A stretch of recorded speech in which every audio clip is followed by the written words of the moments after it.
I can't wait to hear about that tonight. There we go. Took a minute. We're good to go. Hello, everyone. Hey! Yay! Imagine that. Konnichiwa. Hello. I actually had a thing. Let me see if I can pull up the thing. There we go. Hello, everyone. It's Saturday night. That means it's time for the Weekly Dig. For anyone new to the stream, this is a live show where we dig into anime, old and new. I'm Brent. These are my co-hosts, John. Say hi, John. Hey, hey. And Steve. Say hi, Steve. Hello. So let us start our dig tonight by analyzing an anime movie that the three of us watched this week, The Tale of Princess Kaguya, which you can see down there. This is Isao Takahata's final film. Not just finest film, but final film. And it's an adaptation, a very, very loose adaptation, of a classic Japanese fairy tale, The Tale of the Bamboo Cutter. Excuse me. What exposure have you all had to this movie before this week? Not a lick. 0. Okay, excellent. Always good to talk while drinking. Yes. Definitely do that a lot. So I'd seen it, but not that not that long ago. So maybe a year ago, I'd seen this film. Considering it came out in I think 2016, something like that. Yeah. 2013. 2013. There we go. Mm-hmm. It's sort of been off my radar for a while.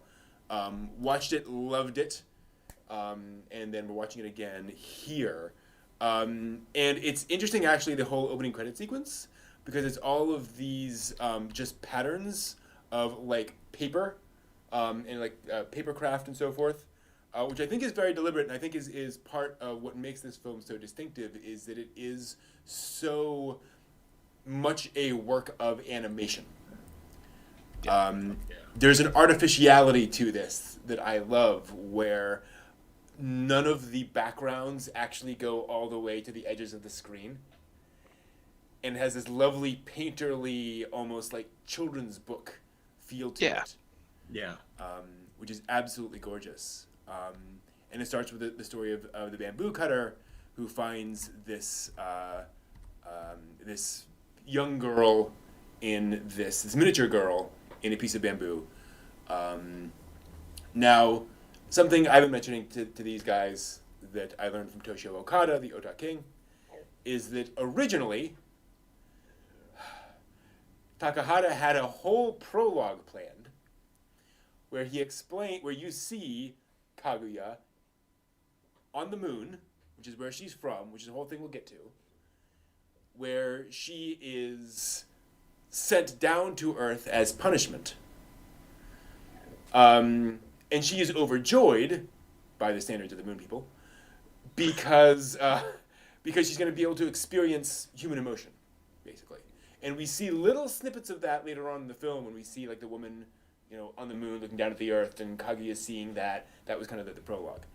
And so she had been sent down. The reason we know that is it's like in information, but also on the poster, the Japanese poster for this movie, the title is The Tale of Princess Kaguya, The Crime and Punishment of Kaguya. Oh, you see, that would have been nice. Interesting. Suzuki Yeah, that would have been nice background. Added to the poster because he was like, Takahata-san, no one's going to... So Takahata cut that out of the film because he's like, people will understand. They'll grab it from context. They'll see how everything's going on. Yeah. And Suzuki was like, no, they won't. Like, ugh.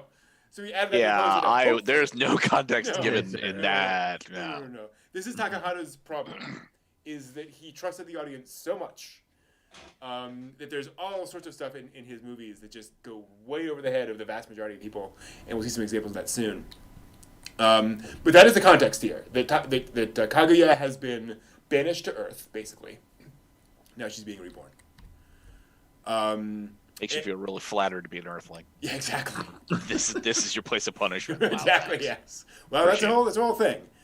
Welcome to the hole. Yeah. Pretty much. Escape's impossible. Yeah. So I thought this bamboo little altar thing that pops up. Yeah. When I first saw it, I'm like, wow, Bamboo looks like a lotus blossom. Yep. Yeah. Oh yeah. Like, how very Buddhist. Yeah.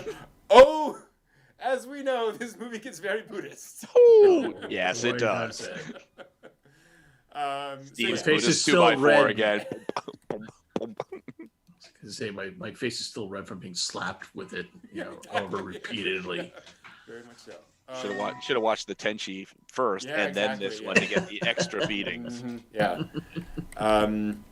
So we get this, and we get a very slow and deliberate scene. And this is one of the things about the movie, is how slow paced it is, especially compared to like My Neighbors the Yamadas, Only Yesterday, even Grave of the Fireflies, which is definitely a deliberately paced movie. I think this is probably the slowest of Takahata's movies. Not in the sense that it drags, but just he really lets these scenes have breath.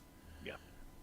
Which I really appreciate. And it does. I mean, honestly, the way that they're rendered, it's more than worth the Exactly. wait. Like, oh. Yeah. That's the thing, is that you could look at.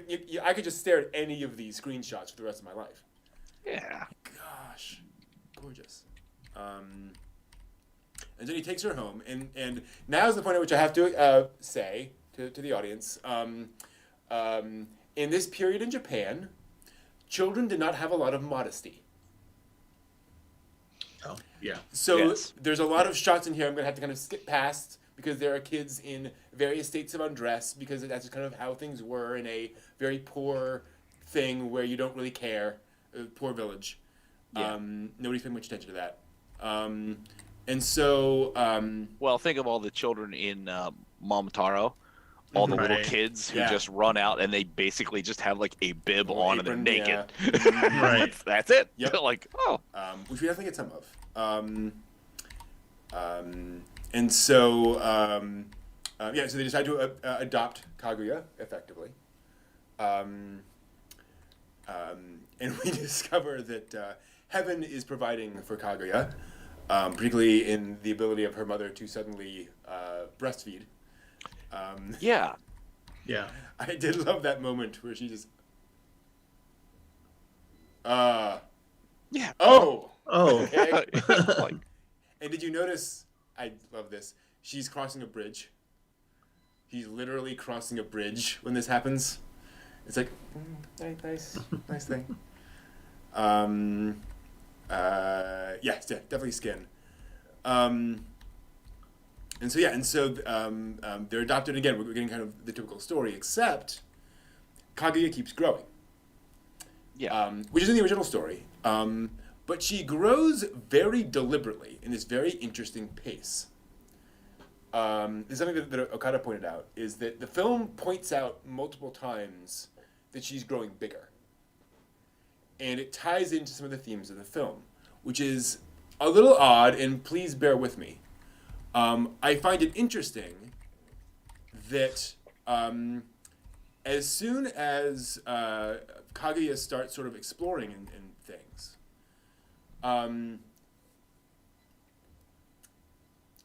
these kids from town come to see this weird little girl.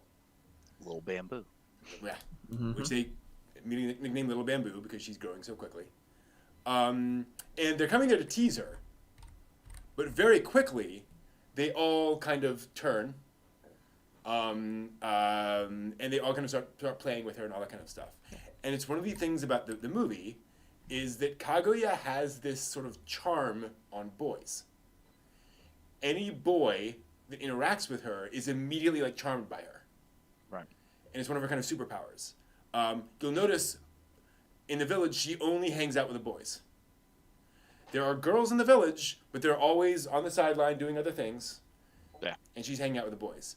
And almost every time Kaguya grows, it's because she has received male attention. So she grows at this point when they're doing the Little Bamboo Princess, Yeah. she grows. Later on, when she's going down to get Senmaru and she falls on top of him, she grows. When they're in the pool and she drops into the pool and they're like all looking at her, she grows. I'm not suggesting that there is anything creepy going on here. I'm saying this is part of who she is and what kind of her situation is by being from another world. she is having this effect on the men in her life. All the females in her life treat her basically neutrally. You know, this does not seem to have any effect on them, but the guys kind of tune in to Kaguya. Well, yes, got laser eyes. That's a whole other thing. But yeah, that's the thing. Exactly, it's not necessarily a good superpower to have. And I think it's one of the themes of the movie, is that Kaguya is the center of attention in a way that kind of warps the experience of the people around her. Not warping in necessarily a bad way, but definitely affecting things. Oh yeah. Mm-hmm. And has this, you know, lovely time experience. Here's a good example where she's helping her father, do bamboo, and you'll notice like her sleeves are hanging down, like, you know, they're 3 or 4 times, you know, her size. Too big. Yeah. Way too big. And then when she interacts with the boar, as soon as Sanmaru grabs her, she's suddenly filled out the dress. Right? Yeah. So it's really interesting that they're kind of tying all this in. And this is one of the reasons why, as Okada says, Kaguya has this... The Tale of Princess Kaguya has this problem. Takahata is so freakishly good at animation and directing animation. And there are feminist themes in this film that are so clear that they tend to obscure all the other stuff happening in the movie. Like these themes of, you know, you're attracting attention, which can be a good thing or a bad thing. And that there is a certain amount of growth that as Kaguya is maturing, she is maturing into an object of attention, an object of desire. And that has its effects. Yeah. So yeah. And then you just have more and more of this gorgeous stuff. I mean, obviously, Ghibli is very good at nature, and they're reveling in that. But this is very clearly, basically, this idyllic experience. And here's actually a good example of that when Kaguya starts singing the song. Like, she basically bewitches all the boys, right? Like, they just all stop and stare at her while she's singing a song. So clearly, there's something going on here. I like the way the one kid's got his baby sibling Right, yeah. tied to his back like it's a rag doll. Yeah, exactly. Which is a very specific, a typical thing. And Morph Ball, to be clear, I'm saying feminist in a broad sense. It's about sort of how women are treated, gender issues of, you know, women having to sort of bend their lives to the will of the men around them is a very clear theme of all this. And ultimately, Kaguya's agency to say no. Right, exactly. Which gets even further complicated as we see later. And so here the woodcutter also gets gold from the tree, a blessing from heaven. I love the woodcutter guy's voice. Yes! Takeo Chi was the voice actor that did Okina as the father. And boy, I just love the sound of his voice. I was listening to the English dub and I thought the same thing. That's what I did. Yeah. Yeah. I just loved it. Yeah, that very gravelly voice. Yeah. But yeah.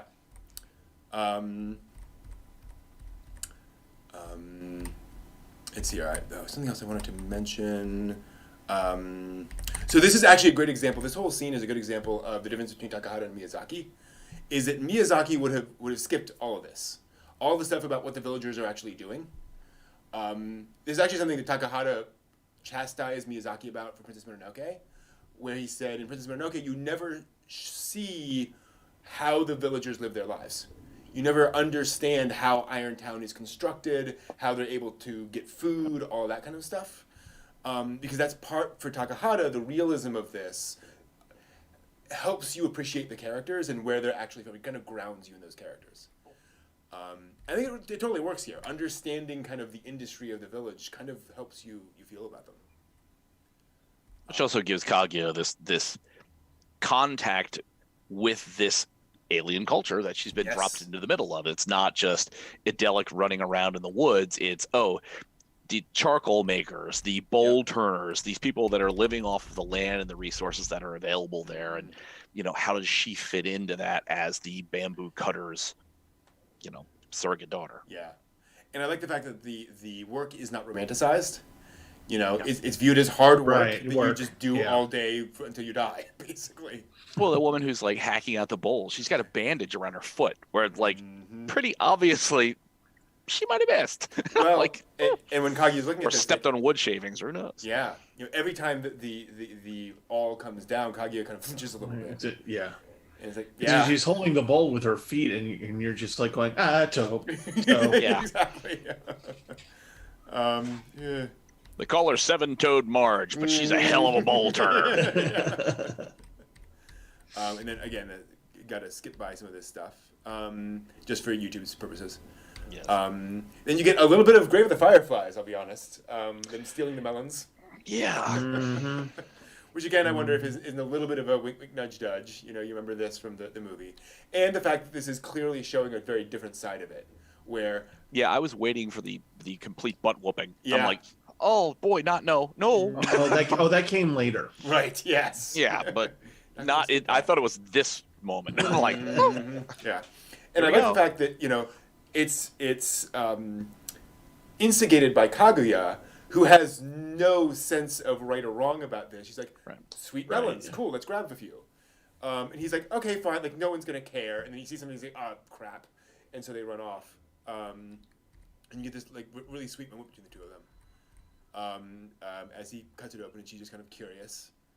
And they enjoy this melon for a moment. And again, it gets back to that weird thing where it's a very intimate moment.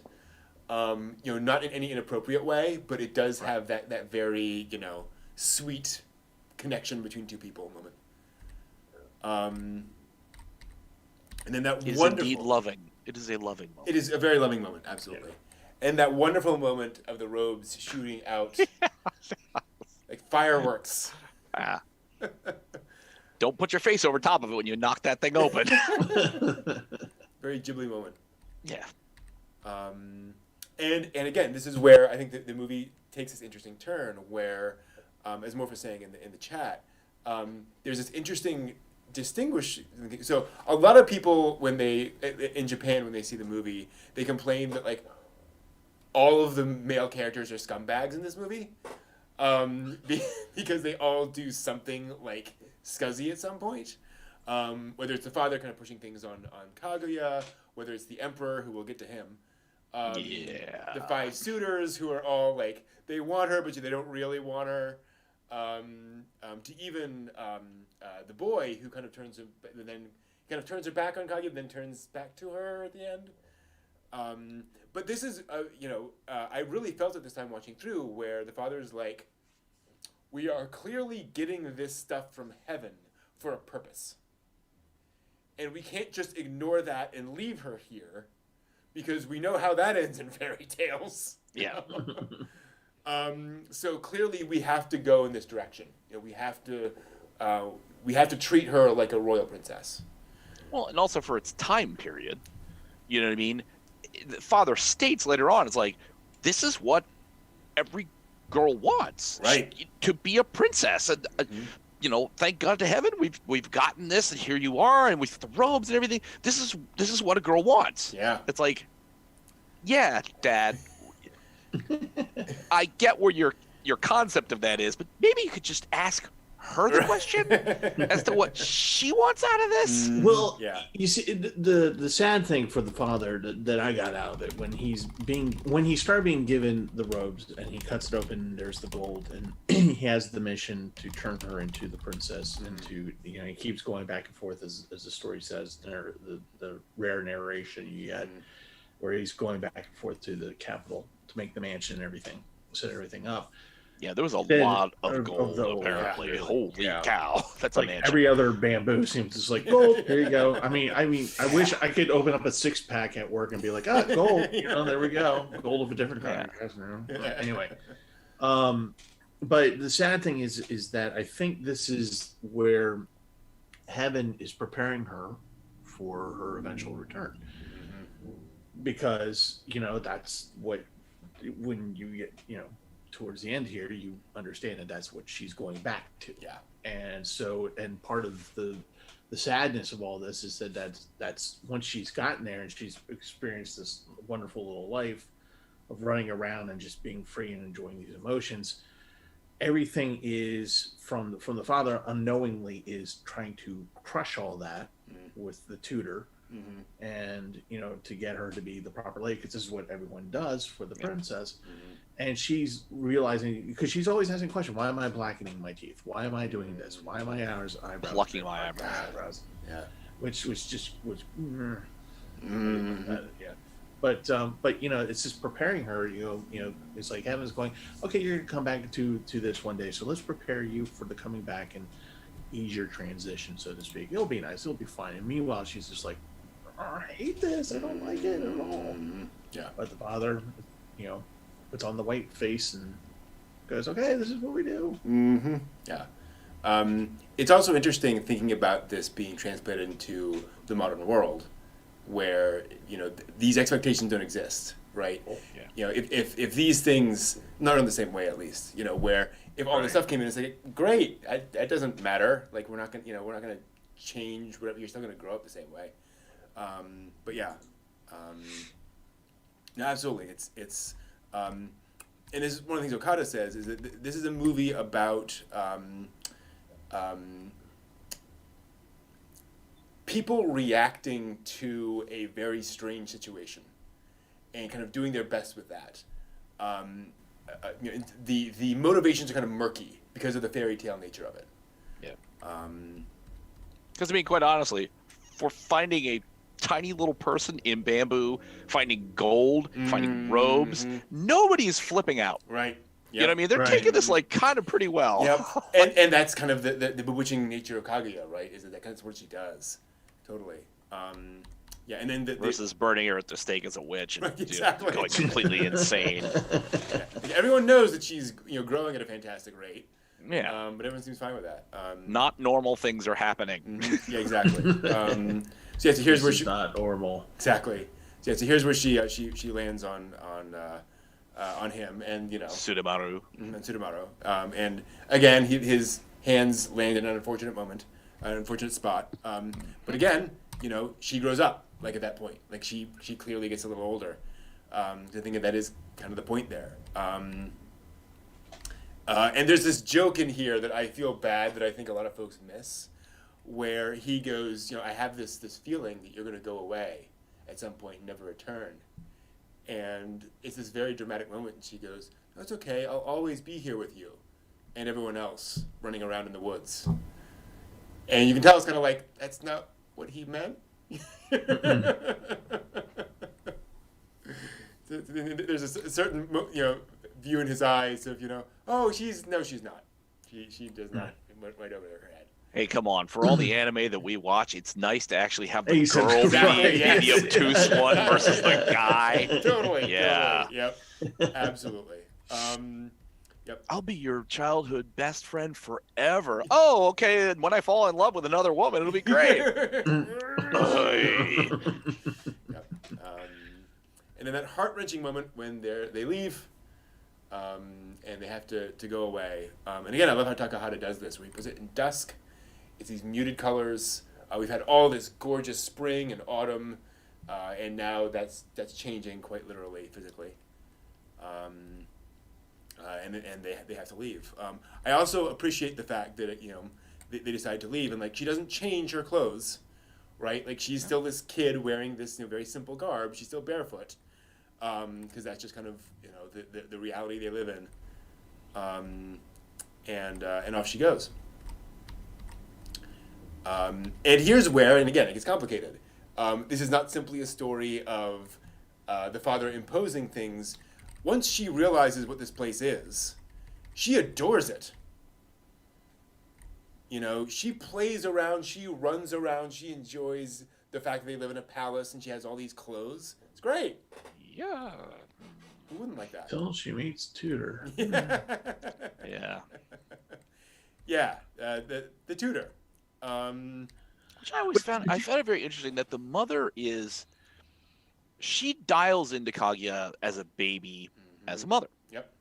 And Dad is just so blissfully jovial, insane, Yeah. not paying attention.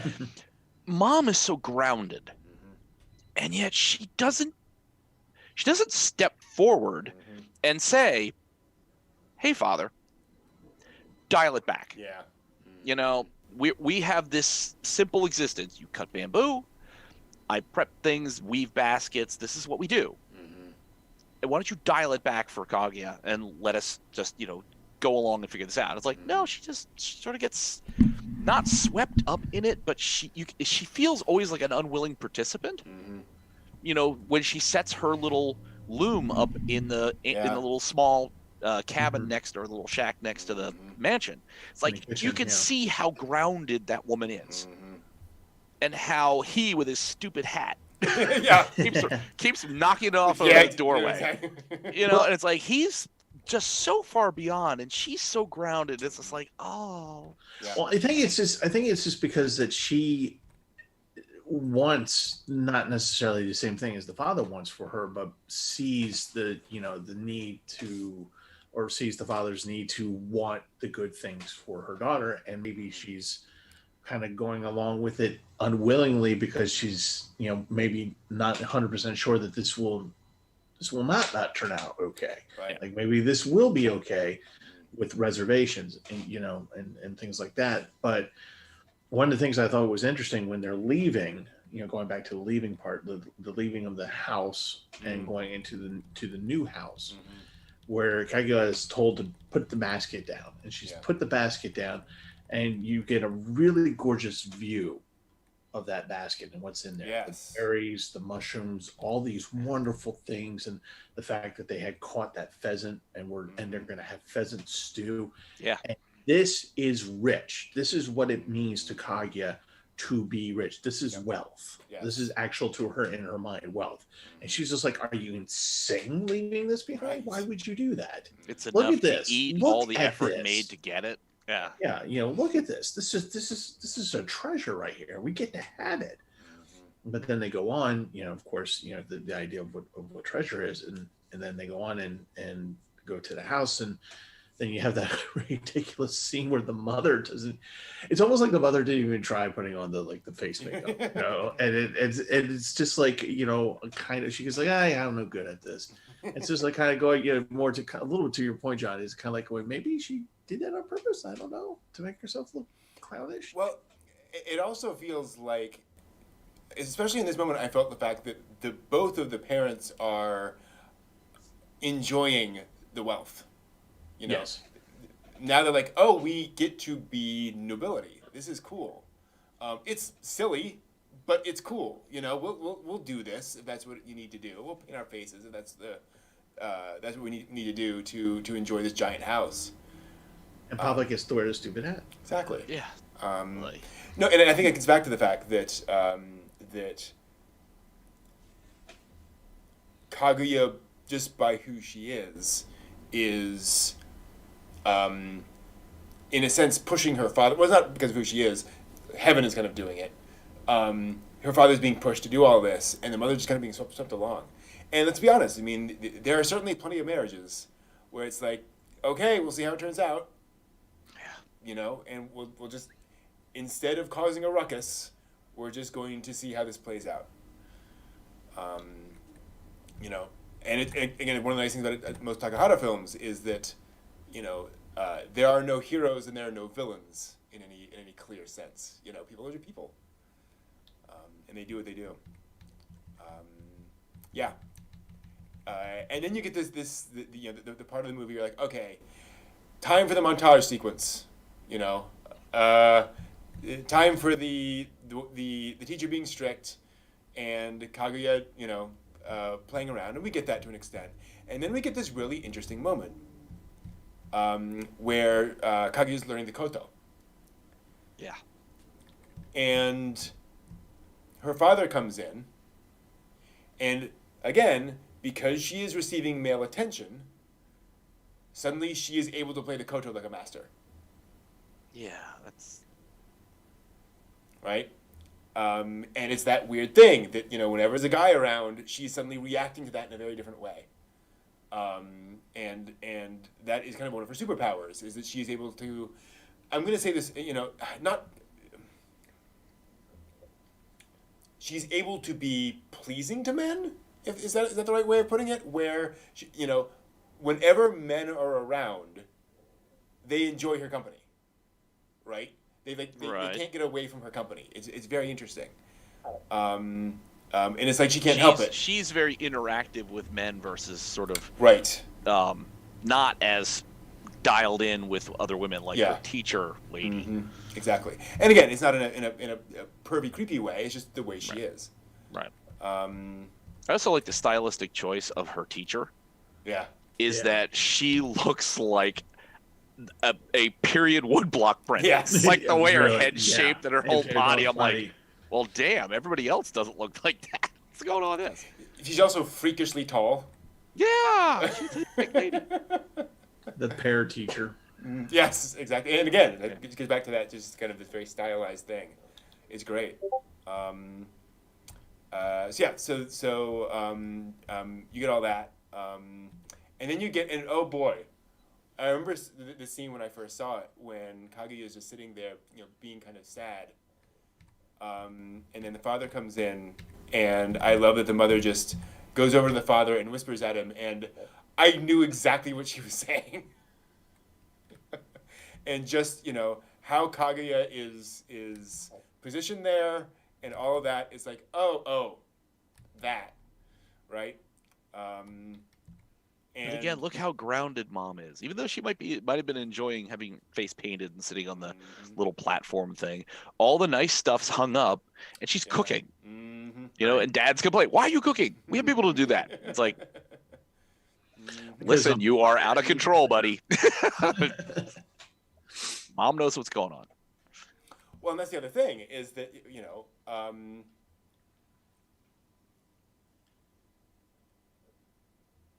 their alternative is for Kaguya to be poor for the rest of her life. And so I'm sure they absolutely see this as the best thing for her. Undoubtedly. I mean, father says the entire thing. It's like, thank heavens. Oh, thank heavens.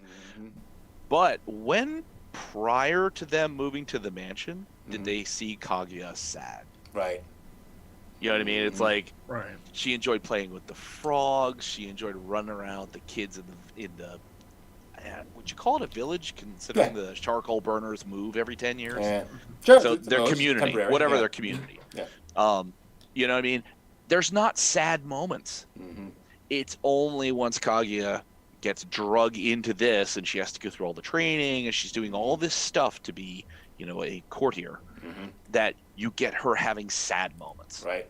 And the other side of that coin is, do we really believe that her life in the village would be unalloyed joy? Right? And I'm not saying that anyone here is suggesting that. It's just, it's interesting that she comes here and experiences this sadness, which does not necessarily mean that her life back in the village would be perfect.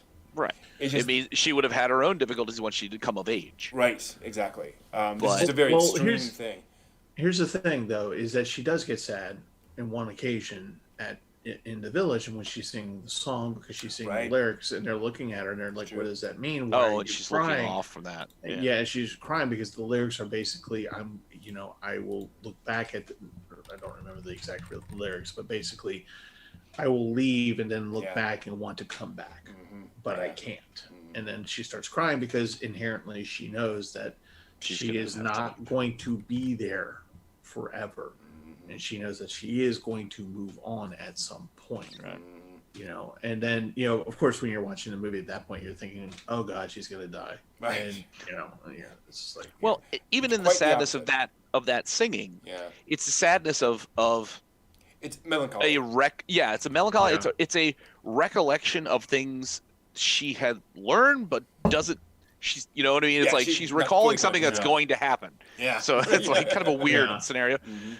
Versus being in the mansion where she's sad because all this crap that's being put upon, and she there's nobody there. She deals with the teacher. She deals with Dad's wacky, hijinks, and Mom's trying to make Micah. some normal space. And there's nobody else there who's her age. She can't play with anybody. She can't do anything. She's stuck in the mansion. There's With the the little weird girl. The little mogwai.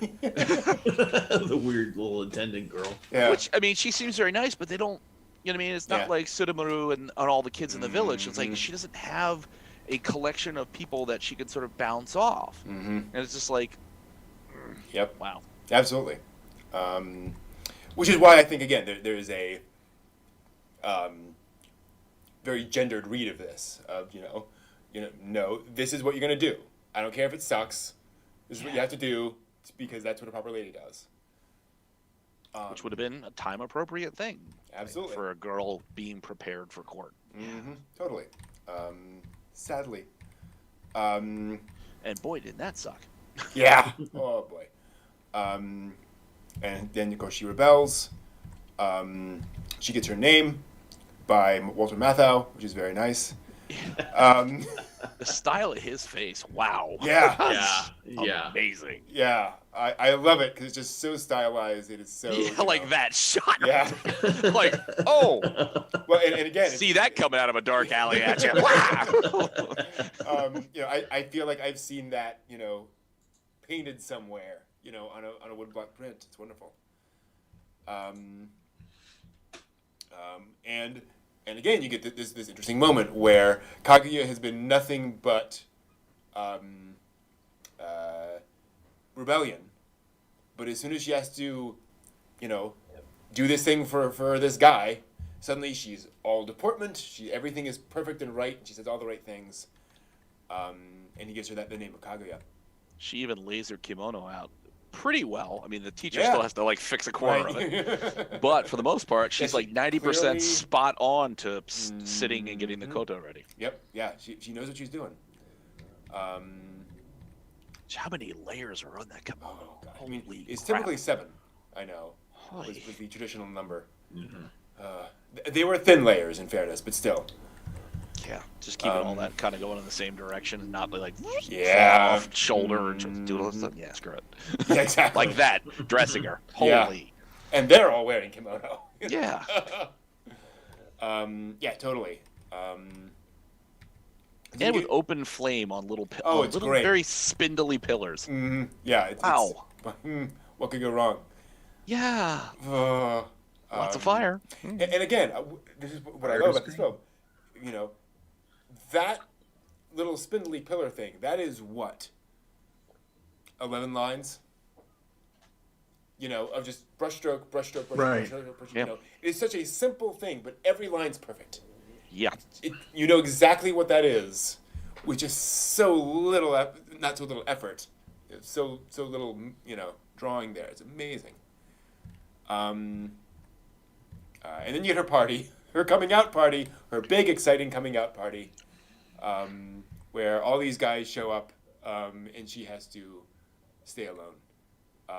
That you wouldn't let a young girl mingle with all of these people. Drunken dudes. No. Yeah. How dare you? And so of course she's bored out of her mind. And you see the entertainers come in and start to entertain everybody. And then you get this moment where somebody says, well, we should see her. We should see this girl. And her father says no. And it should be noted, again, she gets angry when he says maybe she's ugly. Yeah. And that to me was, when Okada was saying it, that's the evidence right there of this whole theory. Is that, she's tuned into all that stuff unconsciously. And you get this sequence. Holy crap. One of the most beautiful Yeah. pieces of animation I've ever seen. Mm-hmm. Yeah. Where she is cast into darkness, literally. She breaks the plate. Now, the storyboards make it very clear in this shot. This is like taking a ceramic bowl and cracking it with your thumb. This is superhuman strength here. Yeah. And she is busting through doors and walls. She's hulking out right now. As she, Yeah, I love that shot of her hair, it's where it's just the chaotic flow of emotion. It's this very chaotic sequence as she runs to the moon. Also, fly me to the moon. Gotta say it. Wow. And we get this crazy sequence. Loved it. Of all of these brushstrokes, all of these things, all of her running through all of this. And you'll notice, let me see if I can get a shot of it. Near the end, she is literally on all fours. Scrambling through this. She's become almost Animalian in this. As she's just trying to get away. And then she comes back to the village, sees all this, sees there's a new family in her home. Yeah. No I dialogue. think she's a beggar. Yeah. Yeah. Oh, yeah. Oh. Yeah. Just bring out a little bowl for her, because she doesn't look like this wild girl who came out of the woods. Yeah. She crosses the bridge, and then learns from the charcoal maker that everyone comes back and in and out. They all left. They won't be back for 10 years. Yeah. And then he gives her that little line about renewal, which is important. That everything comes back. It'll all be fine. And she is so despondent. She goes out, and she just collapses in the snow. Right, and dies. Yeah, I was like, what? Yep. Hold on. Yep. This isn't how it's supposed to end. Yeah. Hey, man, we still got another hour. What the? Exactly. What? Oh yeah, this is what I love about Takahata, because I'm about to lay something on you. Because she then wakes back up in her thing, and it was all a dream. Except it wasn't. Or was it? Yeah. No. Takahata says in his storyboards, she dies at this point. She just died. Because what we see gathering around her are the moon fairies. Yeah. Yeah. Who rewind time. Those are the words in the storyboard. Because we were supposed to know that in context. Exactly. Yes. Wow. Because the moon. Okay. Thanks, Takahata. Oh, see, here's the thing. You know how the moon is a rabbit pounding rice? Yeah. Right. Originally, Sagi and the mochi. Yeah. Originally, it wasn't rice. They were pounding the medicine of immortality. Okay, I'd heard that. Thus, the audience should realize that everybody from the moon is immortal, and so Kaguya is not allowed to die. Yeah. That's what Takahata expects of his audience, is that they will connect all those pieces. Wow. And understand that they're literally rewinding time so that Kaguya doesn't have. So she experience. doesn't die. She doesn't die. But Wow. Okay. She broke it. Like it happened, but it didn't happen. So she has both those memories simultaneously. Yeah. Wow. Yeah, it's all so obvious. Takahata just stop treating us like this. No, doesn't the immortality medicine come from Chinese folklore? I think so. Yeah. Yeah. Mm-hmm. So because the pounding mochi is Japanese later. Yeah, it's just Chinese initially. Yeah. Mm-hmm.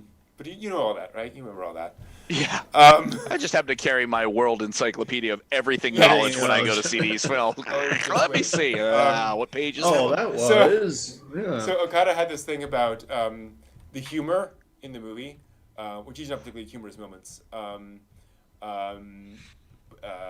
But stuff like the thing earlier on, and he said I went back and watched the documentary of Princess Kaguya, and I noticed when they're interviewing Takahata, it's in like his study, and you can see all these books behind him, and there are all these books on humor, on like British humor and Edo era humor and all that. And Okada said, the poor man, he clearly studied humor. And the best he could do with that was Grave of the Fireflies and the Tale of Princess Kaguya. Wow. Wow. Hilarity. Yeah. And so then we move into the part of the movie that is the kind of of central part of the original story of all these suitors that come to Kaguya. Originally, they come one at a time. So one comes, and then she sends him away. Another one comes, she sends him away, and they kind of condense it all down, for this. They all come at once. And again, this is meant to be very silly, very humorous, but very, very, very goofy. As her namer, starts spreading her words, all this. And again, when we get into all this stuff, there's a line in here where he says, "It is as though a dry spring was suddenly full of water." I was like, "Oh, yeah." Oh. I'm like, oh, creepy old man there. We That's could not- have done without that. Things I don't need to know about Grandpa's problems. Yeah, exactly. And then you have this, and again, this thing that is kind of funny, which I don't think most folks would recognize. I certainly didn't. Is the wheel fades in here as they're seeing all of this, and it's literally, I think it's literally the wheel of fate. Their fates are now being set. But then you get this sequence of all of these. Oops. Well, that went weirdly. Of all of these ox carts going through and like driving people off of the thing. Bridge. Knocking everybody out into the water. Just knocking them around. Which is a scene in A Castle in the Sky. That a very similar scene happens to that with the Dola's car driving along and all the people diving off into the river. But ox carts are for the nobility. You choose oxen because they are slow, and because they're deliberate, and because they have a nice deliberate pace. You do not drive oxen this fast. That's kind of the joke. Is that this is a really dumb thing to do, but they're also smitten by Kaguya, their bewitching powers. Yeah. In fact, we have even more evidence of that.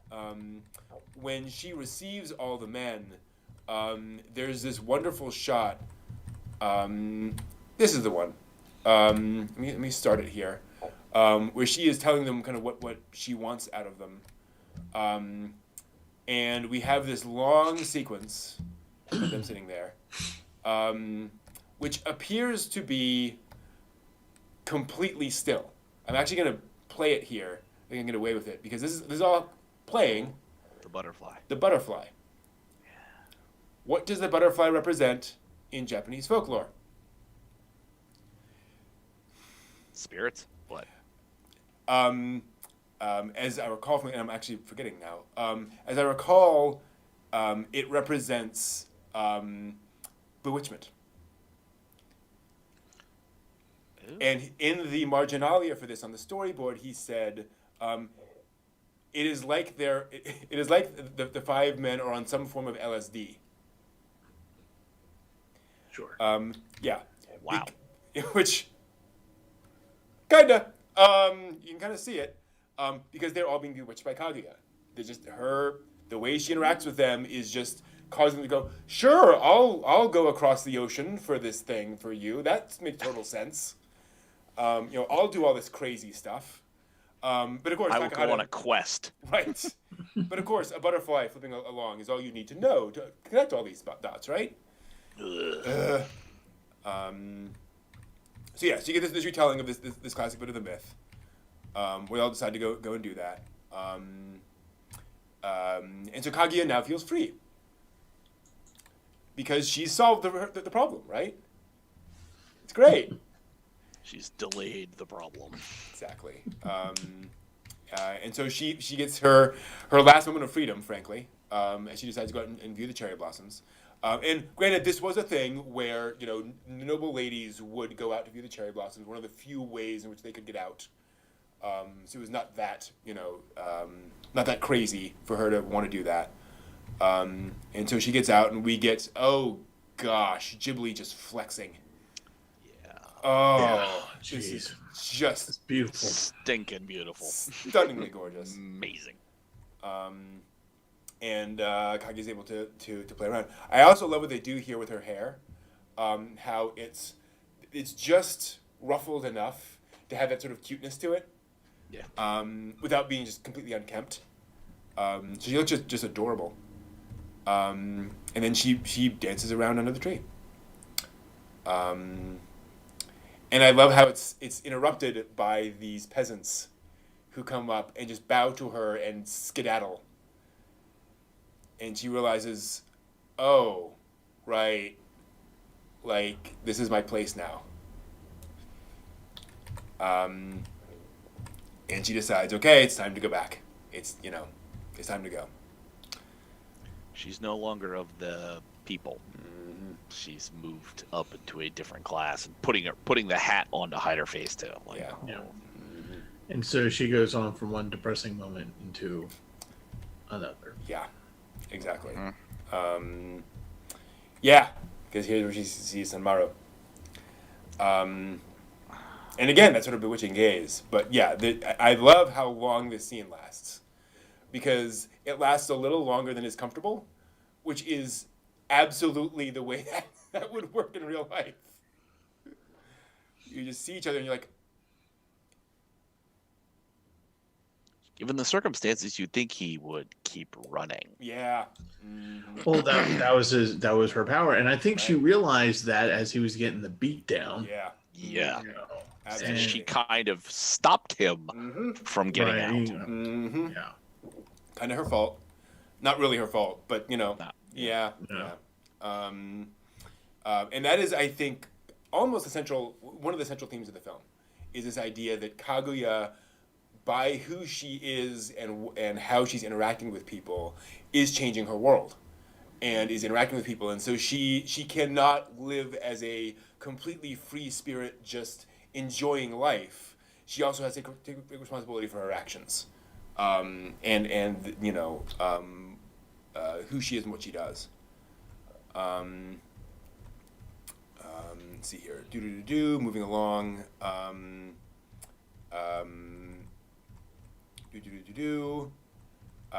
Yeah, and then we get those sequences where they're bringing back all of the treasures they found. They're all fake. Oh, but I liked the part where she's in the garden and she's recreated the community in the garden. Yeah. Yeah. You know, that shows you the place where she was, at least quite arguably the happiest that she has been up to this point of the film. Yeah. It's a very sad moment in a way. It's bittersweet. Yeah. Because you realize she's yearning for something she kind of can't have. And I think also, the first time you see them, I now realize, first time I see the movie, I love this scene. The second time through the movie, I was like, aw. Because I know she's never going to get that back. Right. Yeah. Well, I mean, even if she could get back to the community, what the impacts she is having in the capital with all these suitors showing up, Sudamaru already kind of likes her.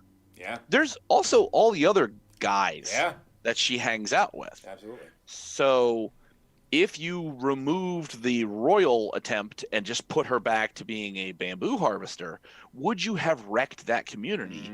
Because all these guys would have been circling around and competing with each other and doing ridiculous non-community kind of things. Right. Transplant these 5 guys to those boys in the town. Right. Yeah. Right. Yeah, exactly. You know what I mean? So it's terrible to say it, but she could have ended up destroying things inadvertently, Right. no matter where she was. Exactly. It's like, Which is, I think, kind of the point of heaven. The point that heaven is trying to make for her is that you don't belong here. yeah.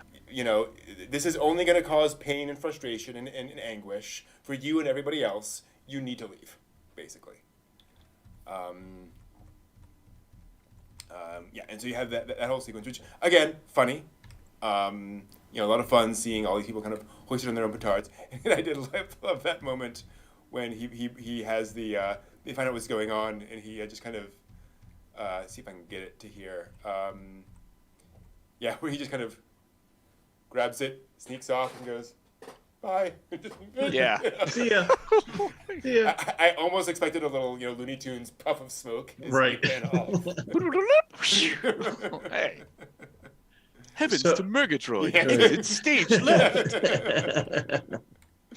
And she laughs because again, it is a ridiculous moment. Well, like the artisans, they're trying to get this letter to the lord of the The house. house. And the guy's got a pole with a clamp on it and the letter, he's trying to hand it over. Like, what the heck is this? I'm sure for the period of time that there must have been a restriction that you cannot touch something that somebody who's higher Well, class than you I or assume he was trying something. to get it over a wall or something. well, what Offering or something like that.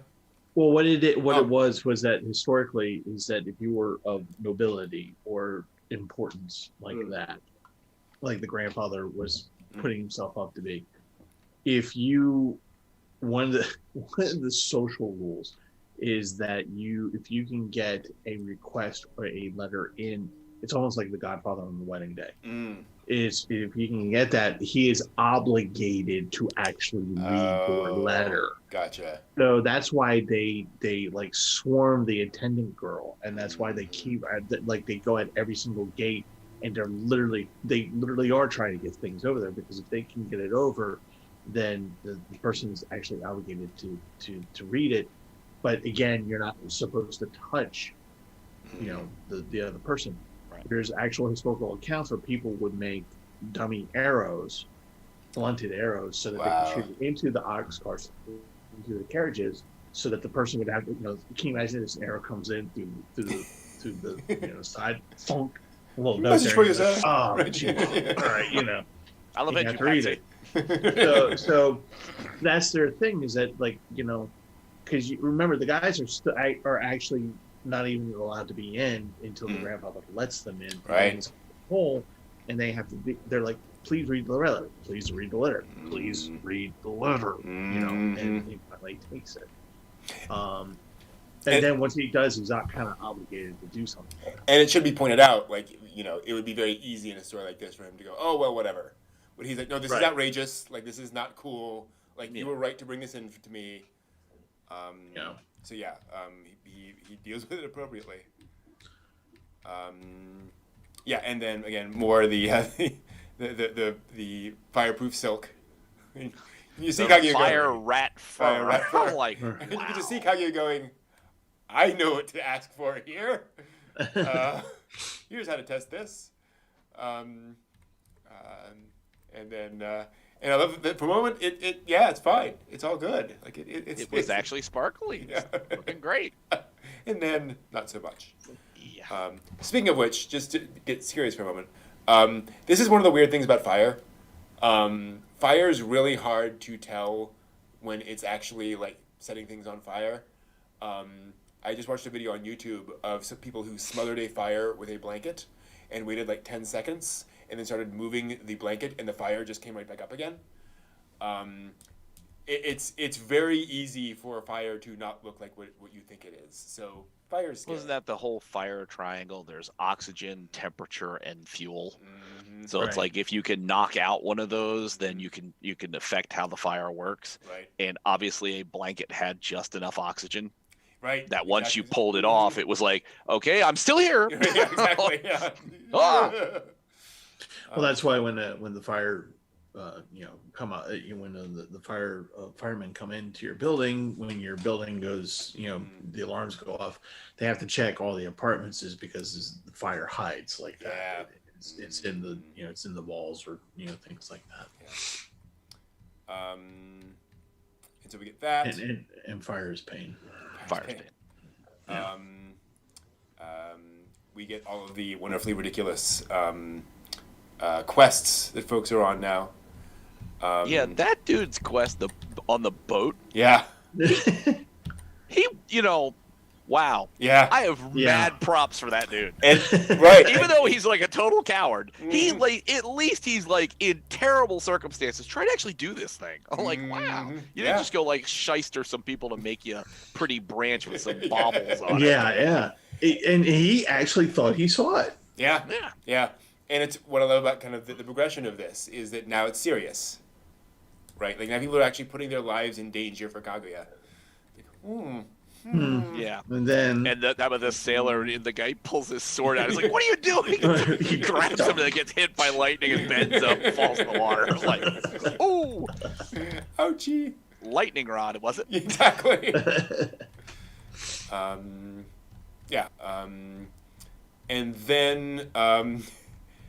And then comes the poetry, boy, it almost works. The guy who comes in with all the words. He's pretty slick. He's very slick. Oh, those prigs. And you know, again, full props to him. And it's interesting how I do think there's a little bit of the Bishonen in him. He is the Otome game character, right? He's the you know he's the guy coming in with, you know, let me protect you, you know, high school girl, and he's got all the marks, but then she comes up with the right test, which is, you know, what if I don't look the way you expect me to? And yep, no interest. Nope. That was awesome. That was a great moment. And again, I love how Takahata builds up to it, because you're like, oh, has she cracked? Like, it looks like she's cracked. And then we just cut to the, you know, the reveal.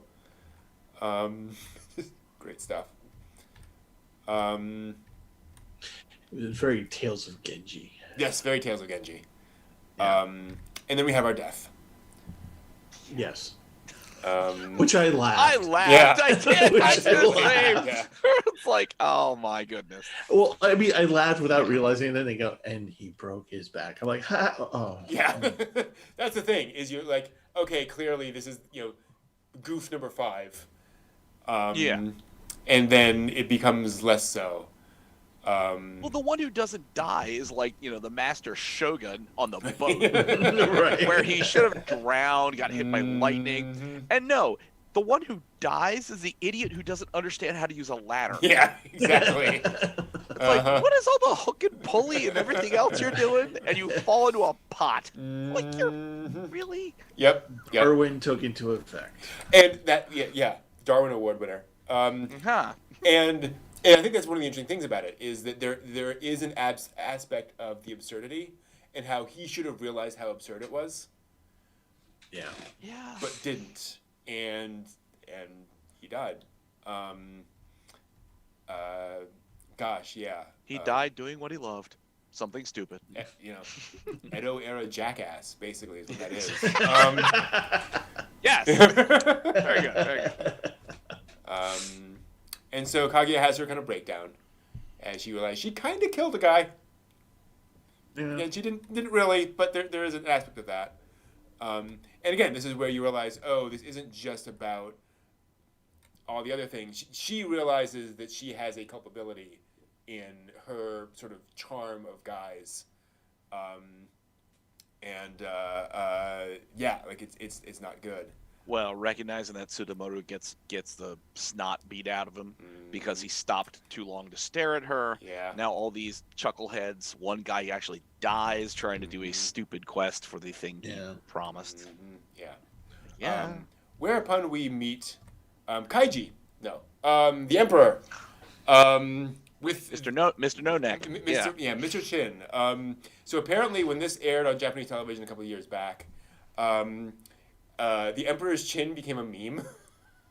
That is a 69-degree angle, apparently. Yeah, it's a very, very acute angle. It's a very, very, very sharp angle, so to speak. Yes. But yeah, it's kind of ridiculous, which is again very intentional. And here's again where I think Takahata is being too smart for his audience, because Kaguya here delivers the line about, if you make me do this, I will commit suicide. And it's a very serious moment, except if Takahata assumes you now realize it's impossible. Yeah. And the Kaguya is kind of bluffing. And she's basically trying to push her dad's buttons to say, no, I'm putting my foot in the sand. And I think she means it, but also I think there's at least a part of her that knows it's not possible. It's not actually going to happen. And that's, And does her father know that? But her father doesn't know that. You know? Right. Her father doesn't know that. Their mother doesn't know that. We sure as hell don't know Right. that, because we totally missed the context. Yeah. Yeah. Which, I mean, does she knows she broke the dish, and she is aware of the run back to the community, to the old house. But is she fully functionally aware of the fact that she actually died in the snow there, and that this is a reset? Or is she just kind of like it's not entirely clear, so she's got some suspicion, but she's not. I I think it's more like that. yeah, I So think it's the middle ground. Yeah, her threat, it could be one of these things where she goes, "Fine, I'll slit my wrist." right. Huh, nothing. Right. Oh no! One more time. What happened? Yeah. But I think I think she's at a point where that is a full-on legitimate statement, Yeah. not realizing the fact that it is an impossibility, which we should know, apparently. Yes. Because Really. Well, just wait, and you're absolutely right, Jay. The emperor is drawn comically ridiculously. He is drawn to look ridiculous, and I think that is kind of the purpose. Is that, and again, this is one of those things that, if this was a period piece, there is no way in hell you would do this. Incredibly disrespectful. But it is pointing out that the emperor in this case is a buffoon, basically, in the context of the story. well, I mean, certainly at the time, the shogunate was where the locus of power was. Mm-hmm. Yep. So the emperor was always the emperor to be revered and respected, Mm-hmm. but the emperor didn't really have a lot to do. No, except grab women from behind. Yeah. Yeah. Yeah, Let's the be look on honest. her face was just like, yeah. oh god. It's pretty creepy, right? Yeah. Like him doing this. And on the other hand, not to excuse it, but he's the emperor. I'm sure he does this all the time, and I'm sure no girl refuses him. With his many wives. Right, exactly. Yeah. That was a thing back then. And so I'm Wives sure and concubines. So I'm sure he spent his entire life doing this and facing zero consequences whatsoever. Yeah. So I'm sure he recognizes that it's a, shall we say, bold move. But he's like, it'll be fine. Whatever. No big deal. And there was another thing in here which I wanted to see if I could find. I'm going to see if I can advance it a little bit and show it. Because another little thing that Takahata threw in here. Which, by that point, has any man, while Kaguya was achieving adulthood, has any man but for Sutamaru, who is not her father, touched her? I can't think of any. No. Yeah. So this now is like a very, Earlier on. like, years have passed, and now here's this adult man who's grabbing her non-consensually. And it's like, wow, that's just like, Yeah. It's extremely bold. Which is, I think, one of the reasons why she manifests another power and just, just disappears. ghosts out. Goes out, yeah, exactly. And it's interesting how he's like, oh, never mind then. Or not never mind, but okay, I'm leaving. I understand something else is going on here, but I'll be back, and, you are mine. That's the other thing. I just love that casualness of, I own you. Right, yes. That's very much his You're line. mine, I own you. So you notice his I'm the headdress? emperor. Yeah. This really weird headdress with the two little, like, black things heading, coming down behind him. What does that remind you of? This did not connect to me until Kata pointed it out. A swallow's tail? What? A dragonfly. There's a little dragonfly wings. Because it turns out, and I'll see if I can get a better image of it. That's slightly better. So it's meant to look like a dragonfly. There is a legend that the islands of Japan were formed by two dragonflies together and very much enjoying their company. Oh. Huh. And apparently, you're supposed to know that and get that context from his headdress in this scene.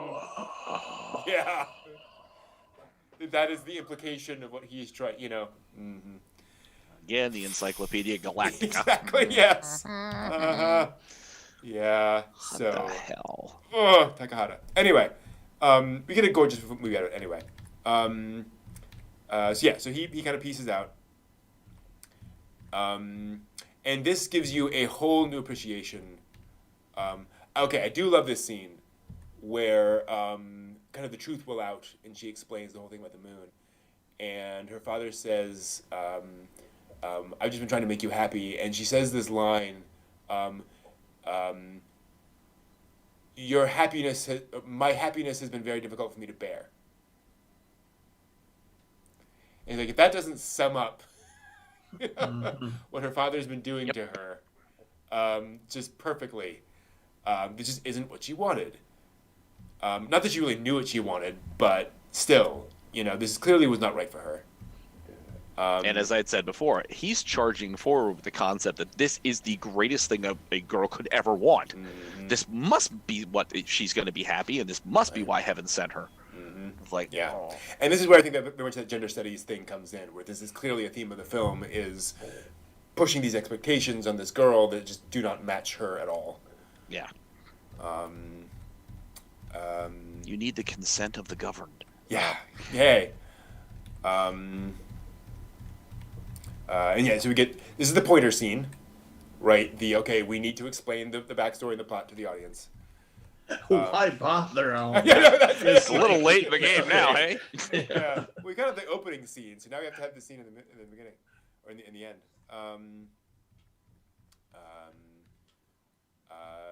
And so this provides a lot more context for this bit later on, where she goes back to her village, and she meets Sanmaru again.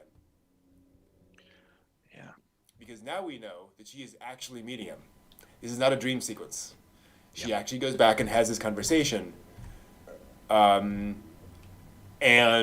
while Sudamaru's wife and child. Yes.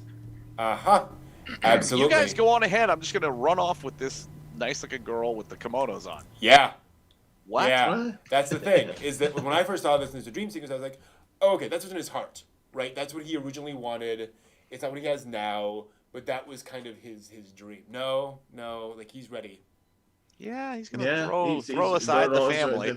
Now, again, in fairness, this could be her charm basically working on him. This could be like the butterfly, right? Where he's on LSD right now, basically. And this is just he's being bewitched by her. But yeah, this could have happened. He could have run off with her. And it's interesting how it's her that kind of turns him away. Because she realizes this can't be, we've gone too far. I've gone too far. And it's just not going to happen. But we know by this point that the countdown's already started. Right. Exactly. Yeah. But so, no matter how she feels or doesn't feel, it's too late. Yeah. But she gives him this wonderful moment of flight. Yeah. Flying to the moon. Again, this gorgeous sequence of them flying through the air and doing all this stuff. Which this makes much more sense as an LSD sequence. Yes! Yeah, exactly. Right. That's the thing, is that apparently she literally does this with him physically. And nobody else seems to. Hey, look, people. No, yeah, totally. That's fine. I mean, granted, Totoro, right? They're flying around on Totoro, whatever. Yeah. And then they fly to the moon. Fly me to the moon. Mm-hmm. Just saying. Whereupon she's kind of hit by this moonbeam of and she can't stand it. She falls down to earth. Because the moon will have her. And so he wakes up, and we've rewound time again. And the moon does not allow this. This will not be. And so he showed up, and so actually in the storyboard again, what they say here is that he picks up his son, and avoids the eyes of his wife. Yeah, he's going to catch hell later on. Yes. Yeah. And one of the things is that she notices something. Like, she notices something is wrong, but doesn't say anything. Like, yeah. So, yeah. Whereupon the moon people come in. The Moonanites. They are here. What Sorry, a Aqua sequence. Teen Hunger Force. Oh, okay, gotcha. I'm doing it as hard as I possibly can. So what's... I cannot see this scene normally anymore after seeing Land of the Lustrous. Land of the Lustrous. Yes. Yeah. That's That's the exactly what problem. went through my mind. I'm like, hey, here we go again. Yeah, ready for the fight. All the swords to come out. Yep. And so they come in playing the jauntiest, nicest song. Yeah. Because heaven is pleasant and wonderful. And they play the song, and of course everyone goes to sleep. And holy heck, it's Buddha! It's Buddha. Yeah. Like it's not just this It's not bodhisattva the moon thing. god or whatever. It's just it's No, it's Buddha. you know it's Full on Buddha. well, it's sorry. That didn't work out. Brent pulls out the And then Naruto destroy book. everything. It's Yeah, Naruto. yeah, No, it's not. Where the heck is come on. I'm throwing things everywhere. They just did not put that on the cover anywhere, apparently. It's they didn't. Damn it, never mind. I pulled out Where's every the Where's copy the of part Buddha where you're I just have. throwing books like Pretty this much. out of the bookshelf? But no, it's literally, the guy, Buddha, showing up to take Kaguya away. Right when everyone falls asleep. Because of course, like they're not gonna fight, right? They're Buddhists. You don't Right, fight. yeah. Buddha. Right. Well, hence when they're firing arrows, the arrows become flowers. Yes, exactly. Like, oh, well, there's how a lovely. there's a symbol for you. Yeah. And then the little fairies come in to grab Kaguya, and she's pulled out like a freaking zombie. That was like the one creepy animation part that I was kind of like, all right, why are we doing Yeah. all of this?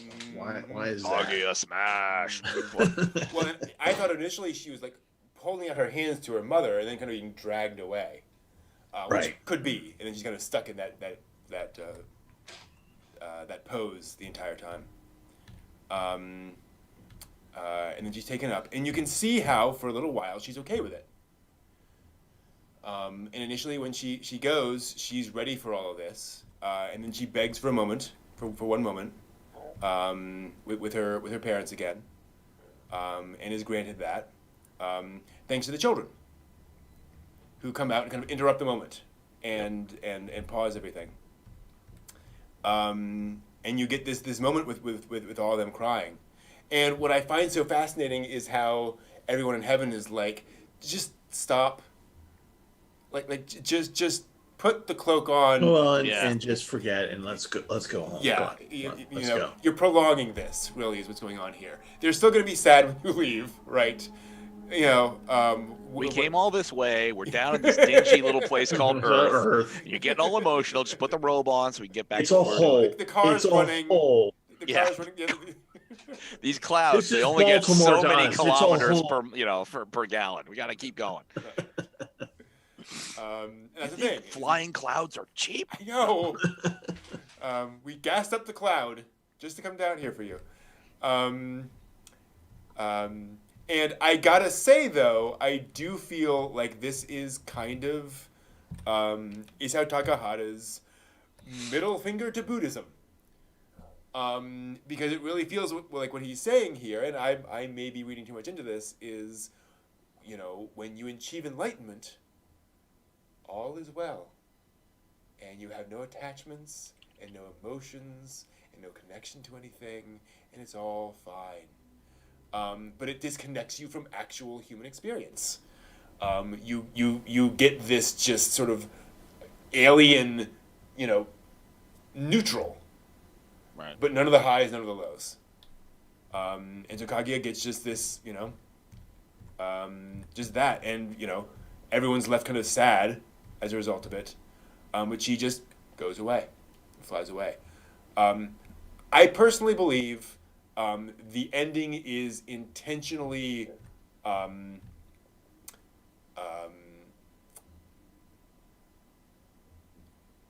uncertain as to whether what this means is that she has completely forgotten and she's going to go and be there, or because she does look back, that she's going to keep some memory of that. Well, when she describes the song early on, and that she hadn't been singing in the village, and she's explaining to her parents that the moon is coming, and she's telling the story about the reason why she was singing that song was because she remembered it was a song that was being sung on the moon by this one woman who had done the same thing. Right. And this is the memory that she has. She doesn't remember everything, but she knows that she was there and that there's some longing that she wanted. And so when they put the cloak of forgetfulness on her, on Kaguya, and she blanks out, and then of course the wonderful Sky Chariot Lincoln Town car goes back up, and they're going up, and she has that moment where she's like, oh, as she looks behind her, she doesn't fully understand why she's looking back. Mm-hmm. She doesn't fully understand, but that's the story. That's going to be the continuance of part of her punishment, is that she will always know that there was something there. Mm-hmm. Something went on there. Yep.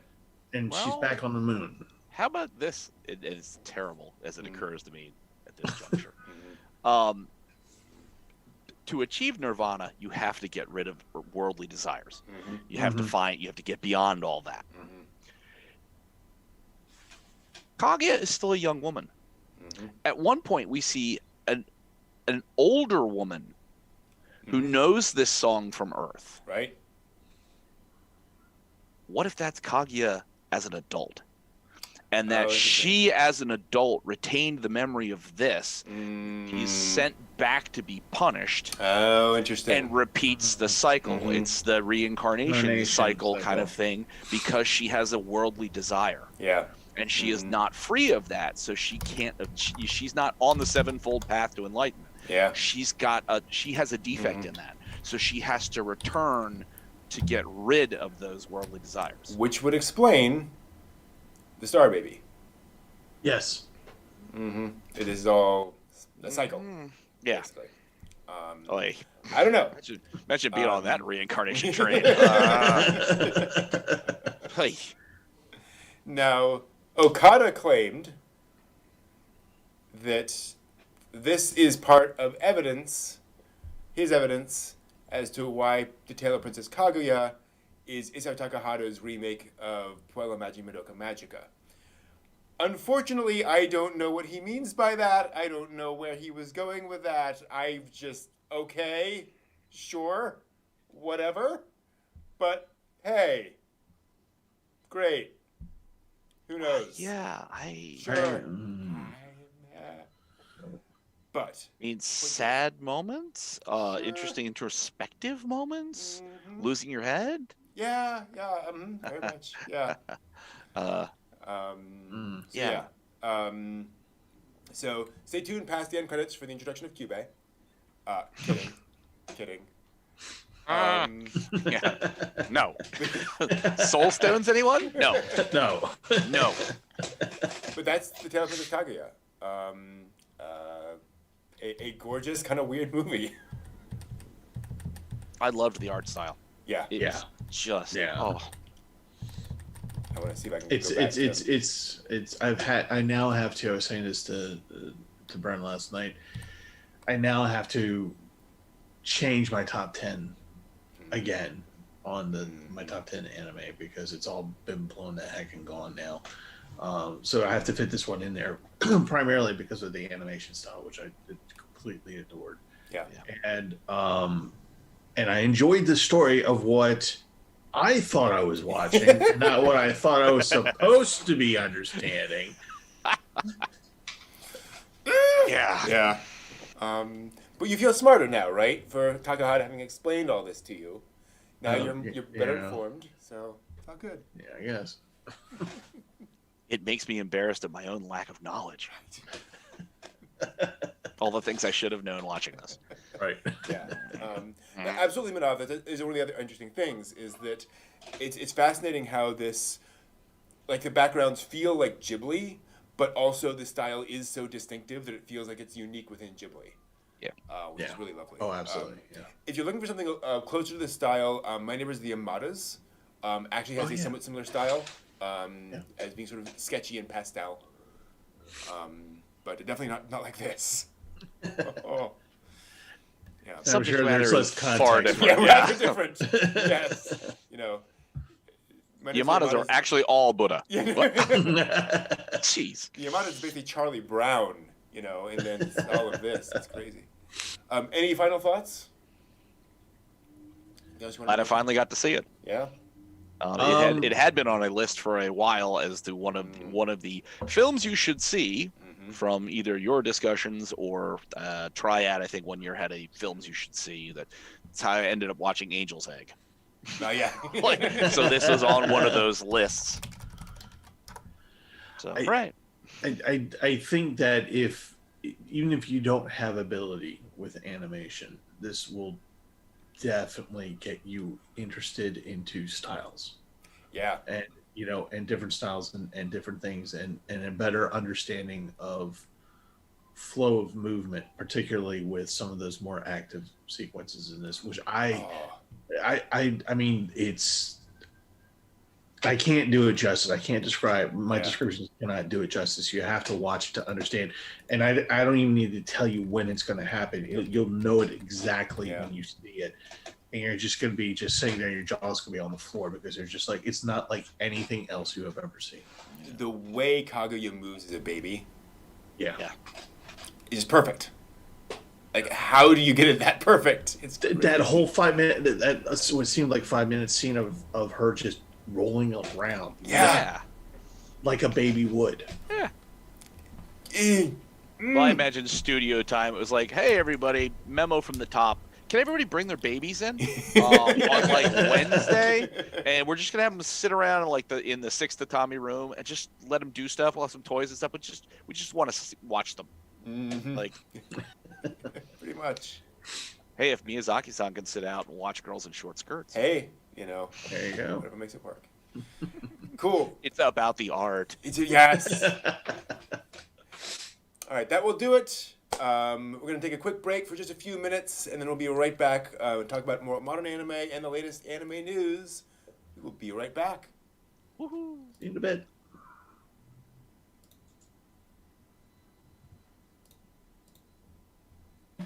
Please stop.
All right, we're back. Hello. Hello, everyone. Hello again. Thank you for joining Hello. us. Twice. Yes. Guten Abend. Yes. Guten even. Whatever. Close enough. Annyeonghaseyo. It's like French. You just add, to the end of things, and it's fine. Bonjour. Yes. Bonsoir. Welcome back. Let's take a moment, a little breather, to talk about how our week's been and the anime we've been watching. Folks in the chat, please let us know how your week's been and what you've been watching lately. John, how about you? What's been on your queue? Oh, I've been watching everything that we've started watching. I adore Super Cub. Oh, my good. goodness. It's like Eurocamp with motor scooters. So I wanted to ask you something. Somebody pointed this out on the Discord. I want to see if this is true. Oh, yeah. Apparently, the colors have been getting brighter as the show goes on. Yes, but not kind of the way I expected it to. Predominantly the first episode and into the second episode, there is a very sort of flat tone to it. Right. Because the only things in the protagonist's life are like literally just two things: school and home. Yeah. That's it. And then as you get coloration occur as her world starts to grow. Cool. She herself, the coloration doesn't really principally change, but she has to get like rain gear. Okay. So when she buys rain gear, it's not her school uniform. It's not the same color. It's not her gym uniform. It's like a yellow raincoat. So the coloration that's occurring is the world around her. She starts to see more places. Her clothing starts to change, get more colorful. Okay. And her demeanor changes color. So it's the Interesting. internal brightness that shines through of her as her world expands. Nice. So, and it's just, I mean, I have no idea about the mechanics of a Super Cub, but damn, I really want one now. This last episode, we learned how to change the oil. Oh, cool. Okay. Neat. Nice. All the other little things. It's a great show. I love shows like that are about like slice of life stuff, but are also practical. Right. Where you learn a little bit of knowledge. That's great. And then, I'm still slogging with this RPG is crappier than real life, and I think I've come to a sort of peace with myself. I've discovered the sevenfold path. That I myself can't envision a scenario where I'd want to continue the game, but I'm trying to suspend that so I can find where is the joy in this show and where is protagonist Kun, where is his joy in this, Right. and not just the titillation by the person that sold him the game. Sure. But where is his joy in this, and what is precisely his damage? And we're starting to get a little bit, finally, episode 4, a little bit of sprinkling in of like what's wrong with him, and how does this play into his character, and how does this play into his familial relationships, which is interesting. So it's starting to get me. So I'm glad I'm sticking to it. I'm hoping that by the time we're getting to the mid of the season, that I'll be like, okay, now I've got meat on the bones, and now I can really get my head behind where this is going. So. And then just everything else. I've been fighting slime for 300 years. It's just so cute. It's just ridiculously cute. Other characters are showing up. There's other interesting things going on, and it's just cute. You know, it's everything from episode 1 is exactly what you get the entire way through. Add more characters and more like hilarity. That's it. Nothing complex. Nothing terrible. So that's been this week, just keeping up with the Joneses, with all the season that's going on, and then doing things around the house. I shared with you guys earlier. I set my brush cutter bar on fire. Congratulations. No, wait, no, that's bad. Yeah. No harm, no foul. I didn't Good. get injured, but the smoke coming out of it was a very good indicator that a 10-year-old piece of equipment has lived beyond its functional life, and now I have to recycle it. Yeah. It has rung up the acquire invisibule. It is an X brush bar. So now to find a place to recycle battery, and then what to do with it's, I don't think I can just throw it necessarily in the garbage can. I think I have to put it in for the hard waste disposal thing. Probably. Come with get it with like televisions and other stuff, electronic equipment. So Yeah. I have to look into that and then follow up that with finding another one. I mean, I enjoy the manual Good clackers, exercise. to go out and cut the hedges, Yeah. but being an otaku doesn't mean exactly have a lot of upper body strength, so it's a lot getting the hedges trimmed. You need to watch how heavy are those dumbbells you lift. Exactly. That's and right. they pump There you iron go. again. To inspire me into Right. weightlifting. Steve, how about you? Well, let's see here. I didn't tell you guys this, but actually at work, I set up my phone so I can actually watch some fun animation Cool. on my break. Nice. And so this is my job now. I on my break, I'm back there at the table and ready to set up my phone. I've tried this 5 times now, 5 days in a row now. And okay, we're gonna watch. What am I gonna watch? We're gonna watch this. Steve, we've knocked over. Steve, we need help. Steve, we need. It's my break. I want to watch anime. Please. No, but yeah, something always keeps up. But I'm prepared. I'm about to do what you guys do and actually use my lunch break and try to watch something. Cool. Because it's actually pretty hard for me to schedule like keep to be able to watch more than what I'm watching now. But I did get through a wonderful anime. I reviewed it on my channel. It's called Way of the House Husband. It's on Netflix. Yes. Okay. And it is a wonderfully vapid, just you don't need to think about it. Okay.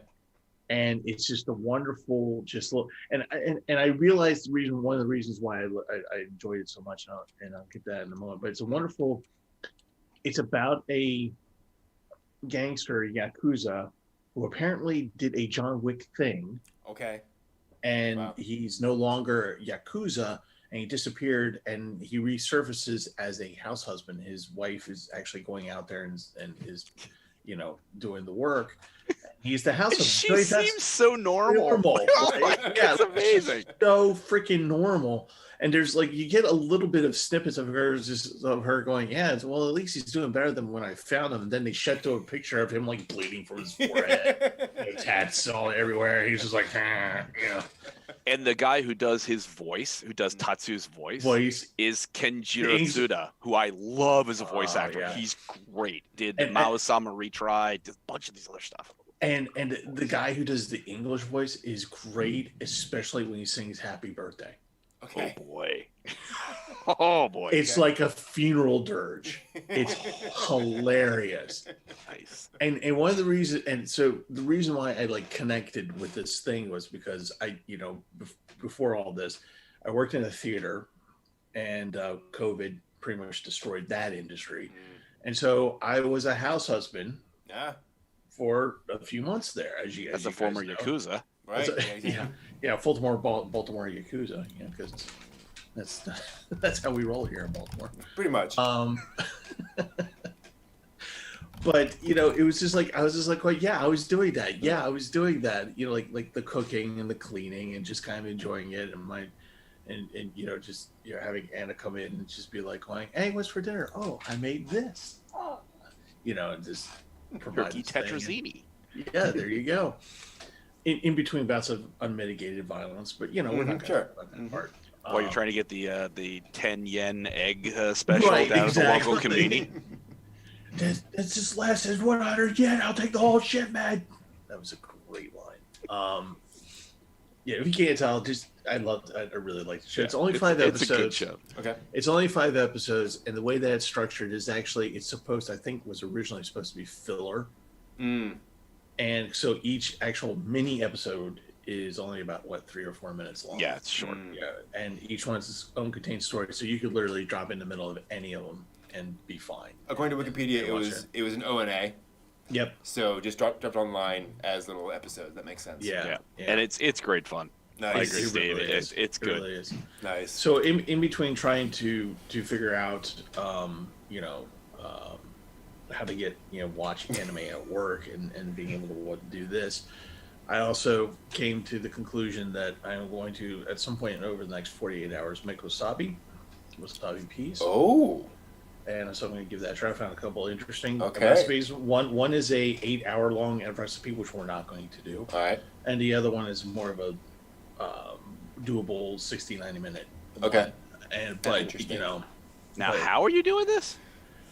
Well, one of the recipe I think I'm going to do is the one with frozen peas, Okay. as opposed to dry peas. The ones that's 8 hours long, you actually get dry peas, buy them dry, Hydrate them.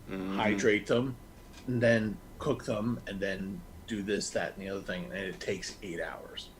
Interesting. And the one where you use the frozen peas only takes about 60 to 90 minutes, depending upon oven time and how long you cook it, heat it for. Okay. But so I'm going to give it a try because I really actually do like wasabi peas. And so as I'm waiting to do that, I'll probably continue on my thoughts about the micronation that I'm going to create in the next year or so. Okay. Yeah, called Angela.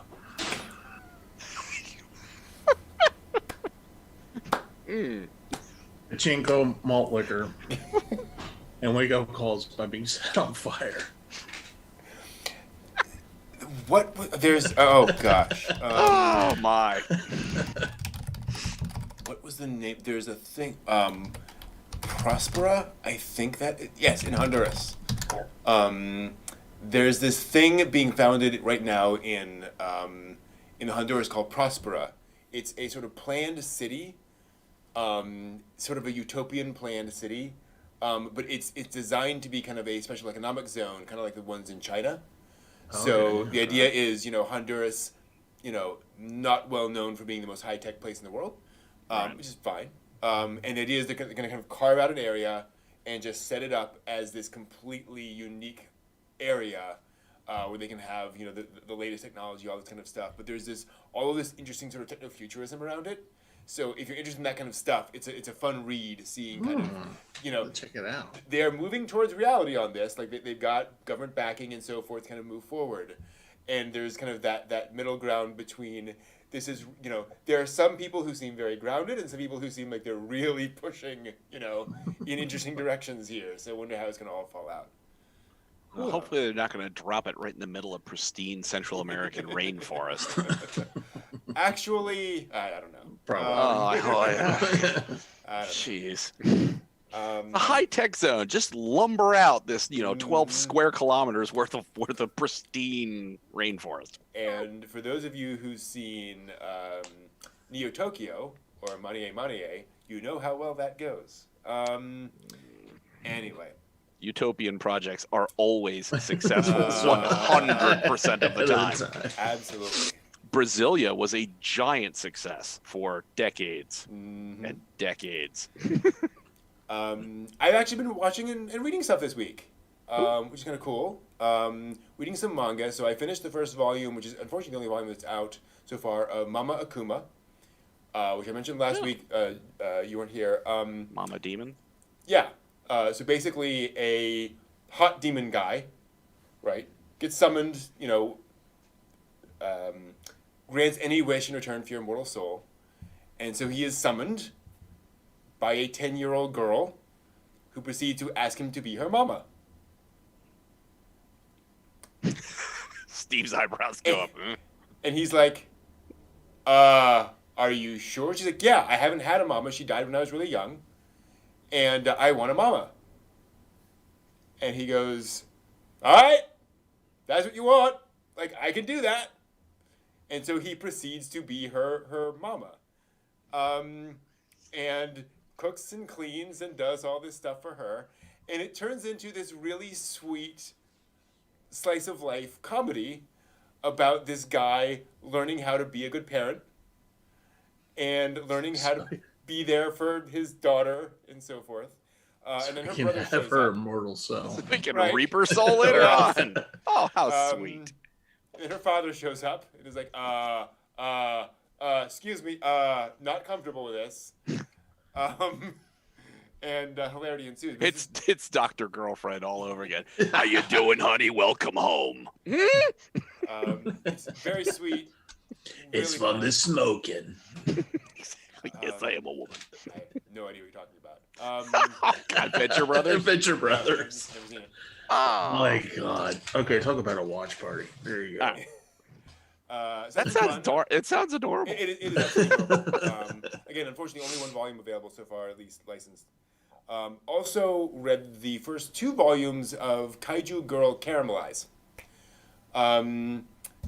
Caramel eyes? No, as in caramelize, as in like the Process of caramelizing. Yeah. So it's a shoujo series. See if you ever heard of this plot before. There's a high school girl. She's very shy. She doesn't think she's very pretty. But the handsomest guy in class ends up talking to her on the stairwell and has an interest in her. But she's too shy. She can't really. No, she's not pretty enough. And she really can't go out with this guy because whenever she feels romantic feelings, she literally transforms into Godzilla. I thought you were going to say throw up, but that's another one. Nope. She literally turns into a 10-story Kaiju. tall lizard kaiju and rampages around the city. Whenever she gets like emotionally romantic. Exactly. Whenever she like gets emotional feelings. It's awesome. It's fantastic. Because it's I love you.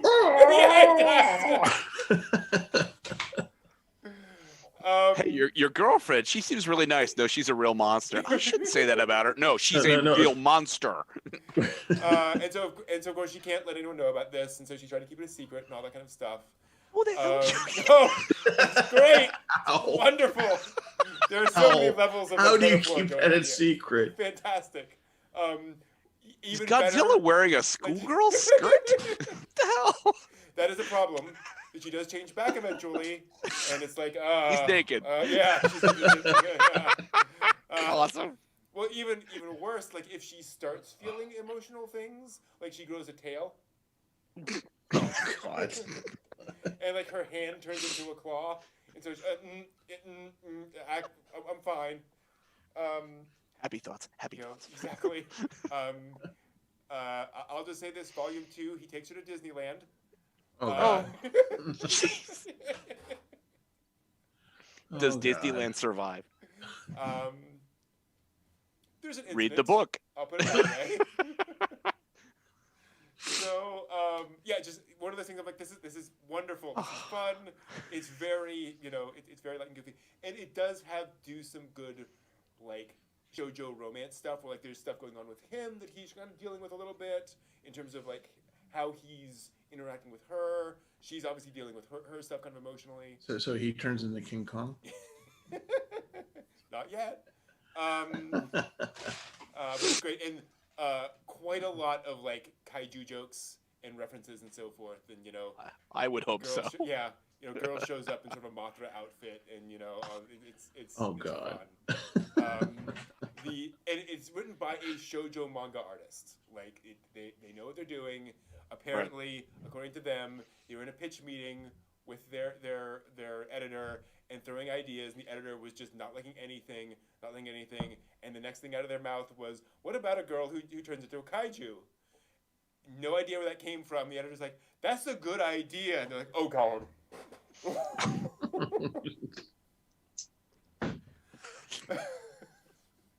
This is like the producers. What's the greatest way to lose a ton of money? How about this insane idea? Yes, we'll fund it. Oh, crap. So, They went for it. Oh, God. So Kaiju Girl Caramelize is the story, is the manga. Again, great fun. I think 5 volumes out so far. Really enjoying it. Can't wait for the anime adaptation. Now, both of these you're reading they're only to that volume by adaptation, or they're still ongoing? I think both are still ongoing. Okay. Yeah. Okay.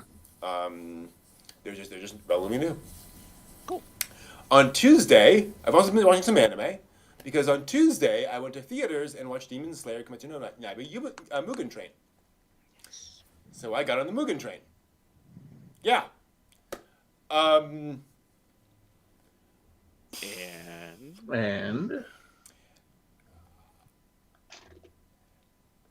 the animation is stunningly gorgeous.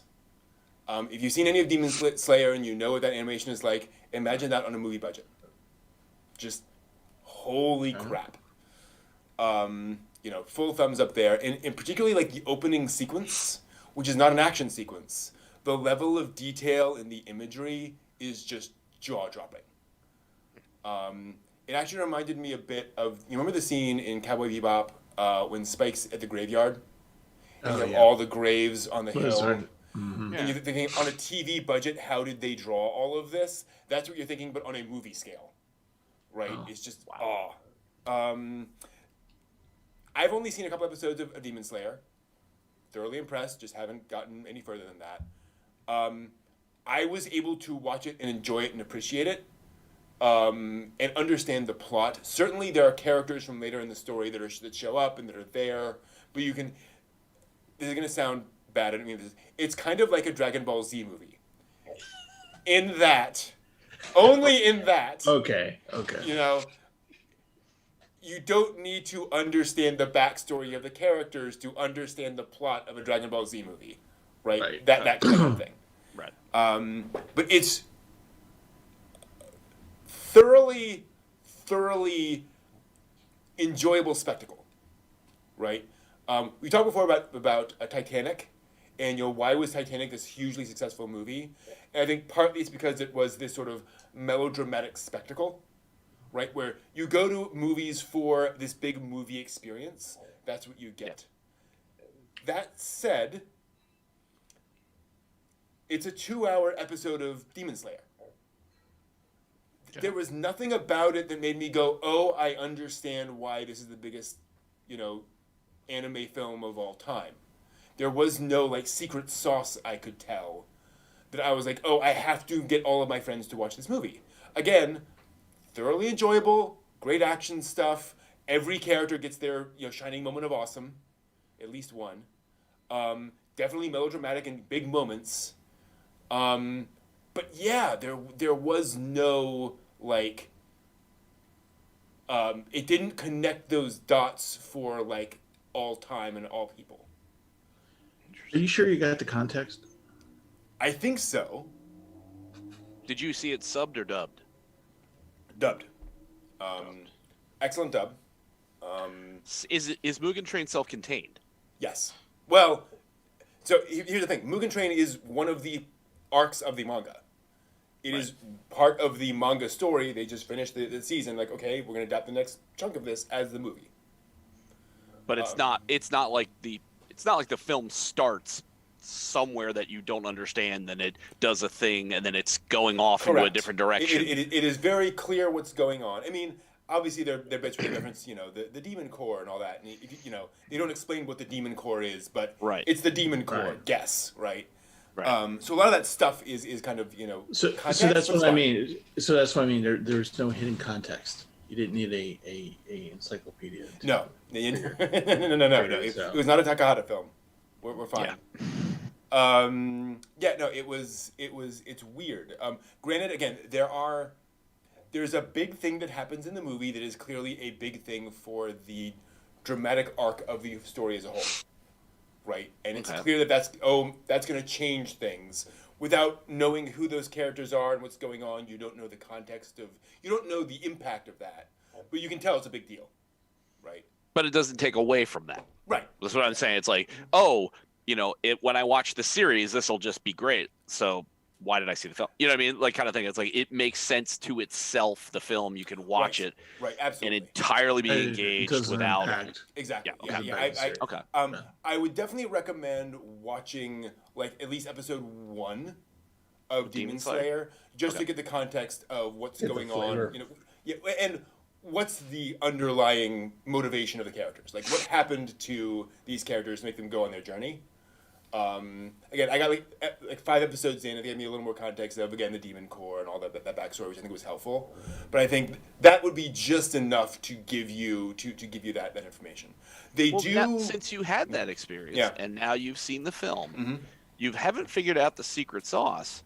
But what do you think? Why is it this huge then?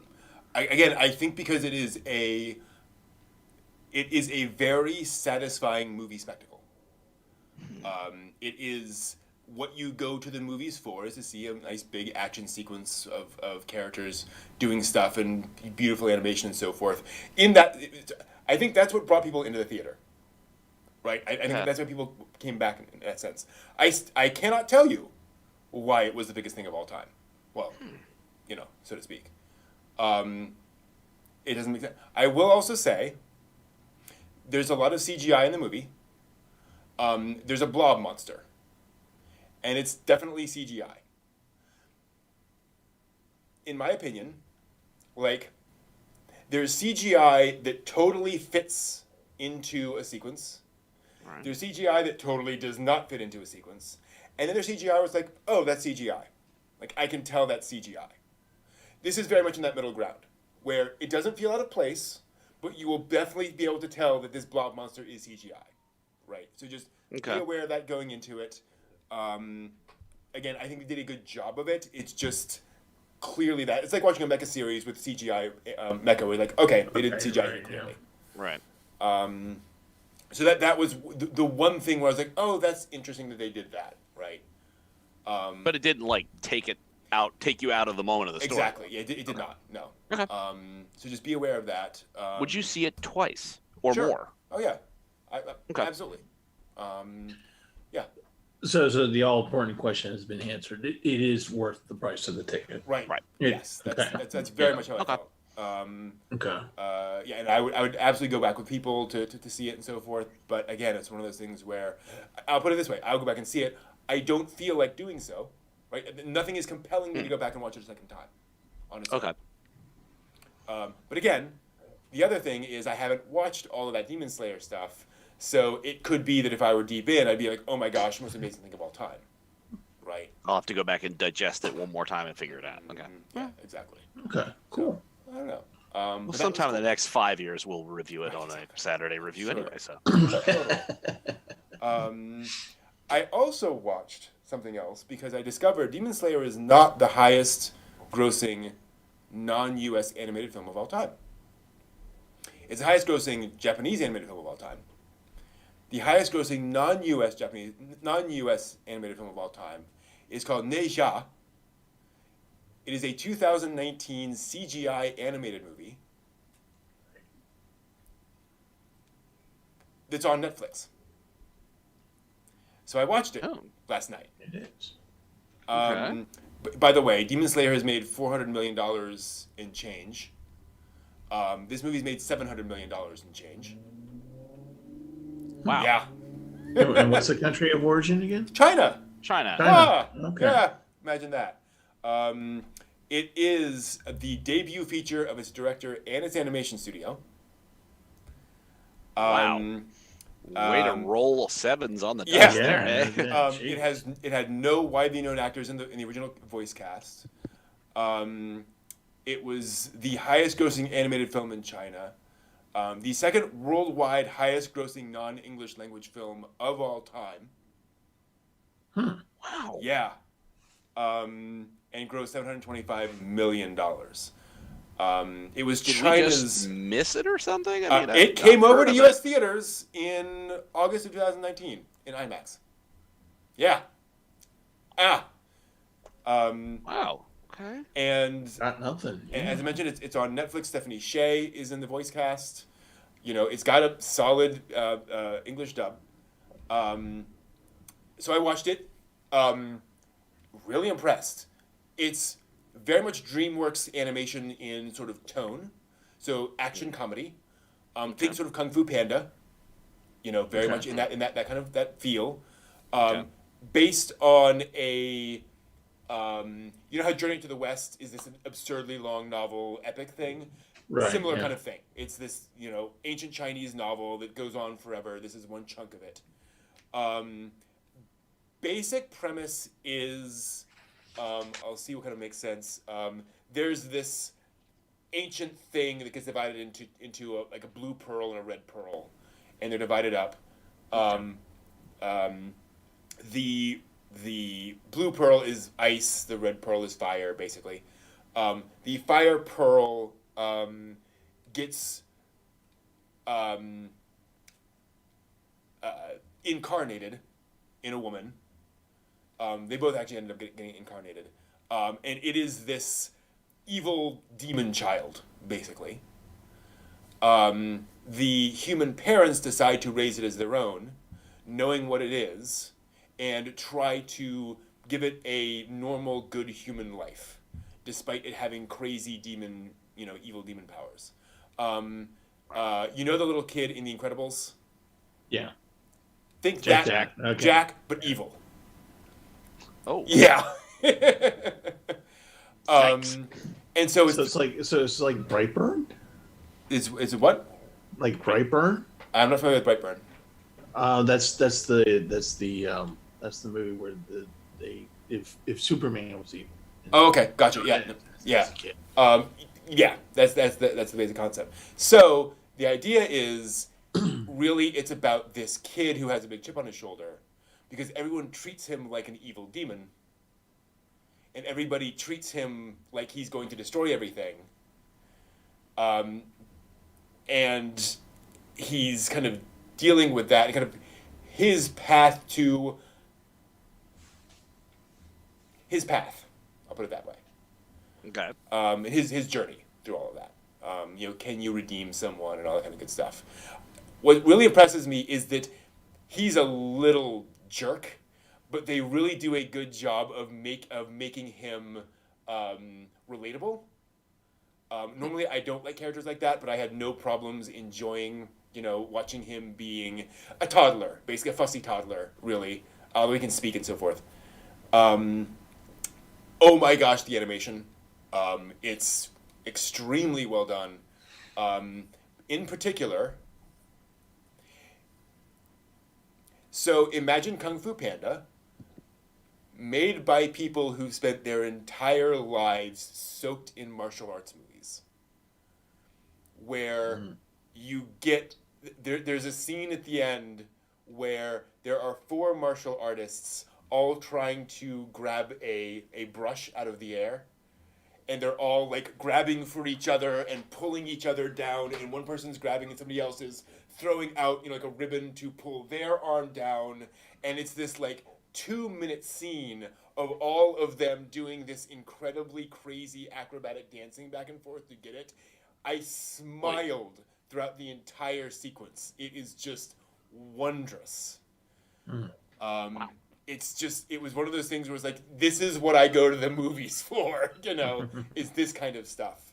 And really also, and just to, give them full credit, very impressively written in terms of story structure, in terms of setting things up, okay, this happens, so this character reacts to that, and this causes this to happen, and this causes this to happen, and everything is very well motivated, to the point where there was a scene early on where it was like, that's kind of a misstep, like this thing happened and they didn't really, follow up on that, and then at the end of the movie they're like, nope, like that, we stopped there because something else happened that we now have to pull forward. So, very impressive stuff. Again, it's on Netflix. You can go watch it now. There was a sequel produced. There are multiple sequels planned. One of the cool things is it's not going to be these characters necessarily. They're just going to grab other stories from this novel and tell them. So villains might be consistent. Other characters might come up. You might see characters from other movies in it, but it's not going to be these characters 6 months on necessarily. Okay. Highly, highly recommended. Really, really cool, and just a really, really fun time. Neja. Neja. And I'm going to put that in the chat if anyone's curious about that. It is out there, easy to get. Amazed, never heard of it when I Yeah. was here. Yeah. Me neither. You know, and that's kind of the crazy thing is there's so much stuff. I'm trying to get into a little bit more of the Chinese animation because holy smokes, there's a lot of it. I also wanted to pull out something. There is a list on Wikipedia. I'm curious. List of highest grossing non-English films. Now, I don't expect you all to know, I wouldn't know any of these. But what's fascinating is... Bollywood?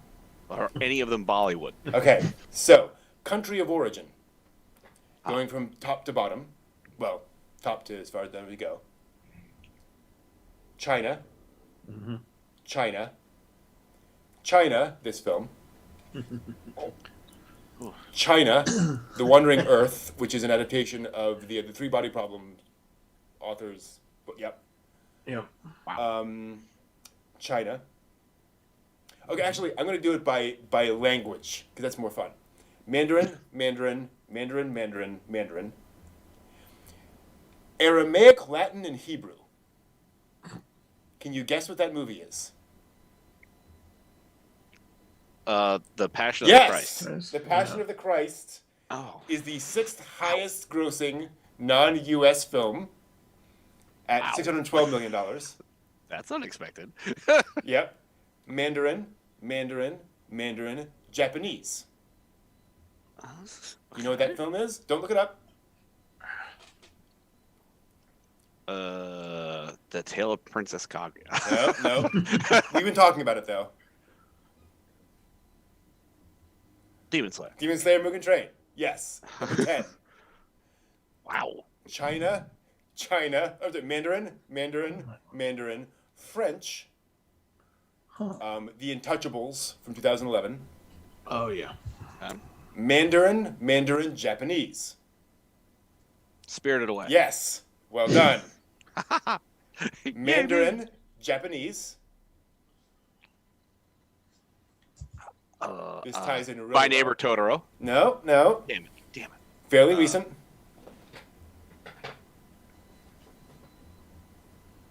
God. Okay, I'm drawing a blank. Your Name. Yeah. Oh, dang it. Your Name. Mandarin, Hindi, Dangal. Bollywood. It's actually a sports movie. Soccer movie. Mandarin, Telugu, which is also Indian. Mandarin, Hindi, and Tamil, which is a hint. Because it is Slumdog Millionaire. Nope. Oh. Kung Fu Yoga, which also happens to be Jackie Chan's latest film. Yep. Mm-hmm. Okay. Yep. Uh-huh. Wow. Korean. Yobi? No. Oh. Parasite. Oh, well, that makes sense. Oh. Yeah. Okay. Yeah, Yep. forgot about that one. So that's number 29. And then Mandarin, French, Mandarin, Cantonese. Interestingly, the next Japanese one is Howl's Moving Castle. And then it goes on from there. But that was really interesting, I thought. That it's China, and then anime, basically. Yeah. Oh, and that's wow, how crazy. But yeah, so that was just kind of fun to look at. For those curious, the number 1 movie is called Wolf Warrior 2. Oh, I saw that. Oh, you saw that? Cool. What? Yeah. I saw Two or one? both. Cool. Actually, one at Otakon and 2 on, I think, on Netflix. Nice. It looked like it was very much like a Hollywood explosion kind of a movie. Yeah, it is. Okay. Very much. Mhm. Yeah, very much. Cool. Michael Bay would have been proud. Yeah. And the second is called Hi Mom, which looks like it's basically a domestic comedy, kind of a thing. But so there we go. Yeah, see, Wow. we know all of these things. A lot of fun. Did y'all hear that? Here's some.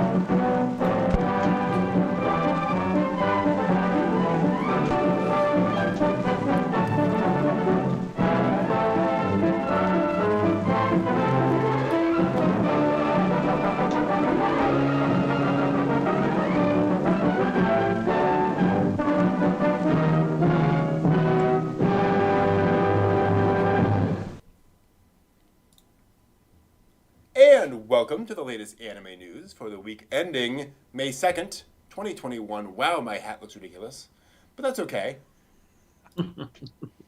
Let's move right along. The Demon Slayer Mugen Train film finally rolled into North American theaters this week, and to absolutely no one's surprise, broke lots of records as it did so. The film's opening numbers from last weekend's officially made it the second highest opening for an anime film in the United States, second only to, can you all guess? Spirited Away. No, actually. Your Name. No. Go ahead. The first Pokemon movie in 1999. Oh, wow. Yeah. I never would have guessed that. All those ever. kids.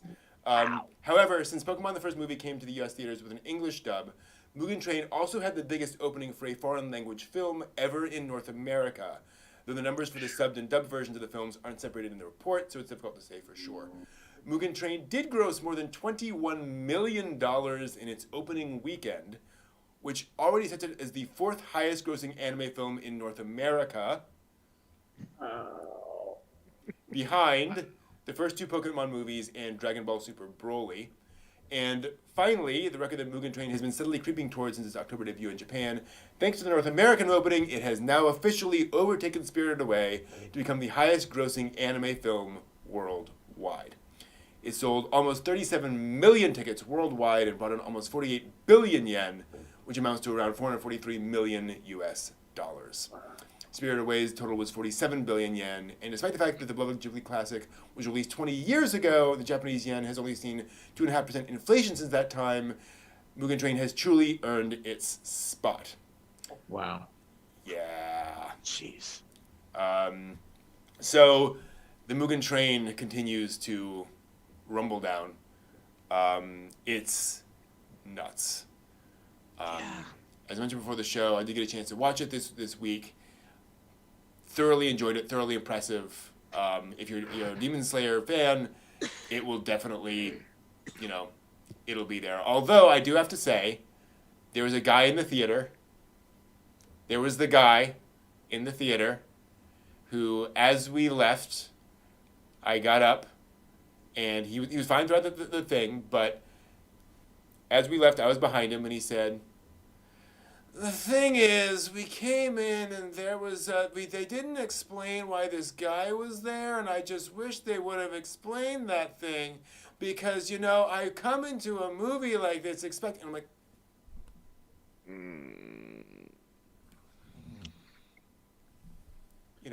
you come out of a movie that is very entertaining and actiony, and I understand you might have some complaints, but the first thing out of your mouth!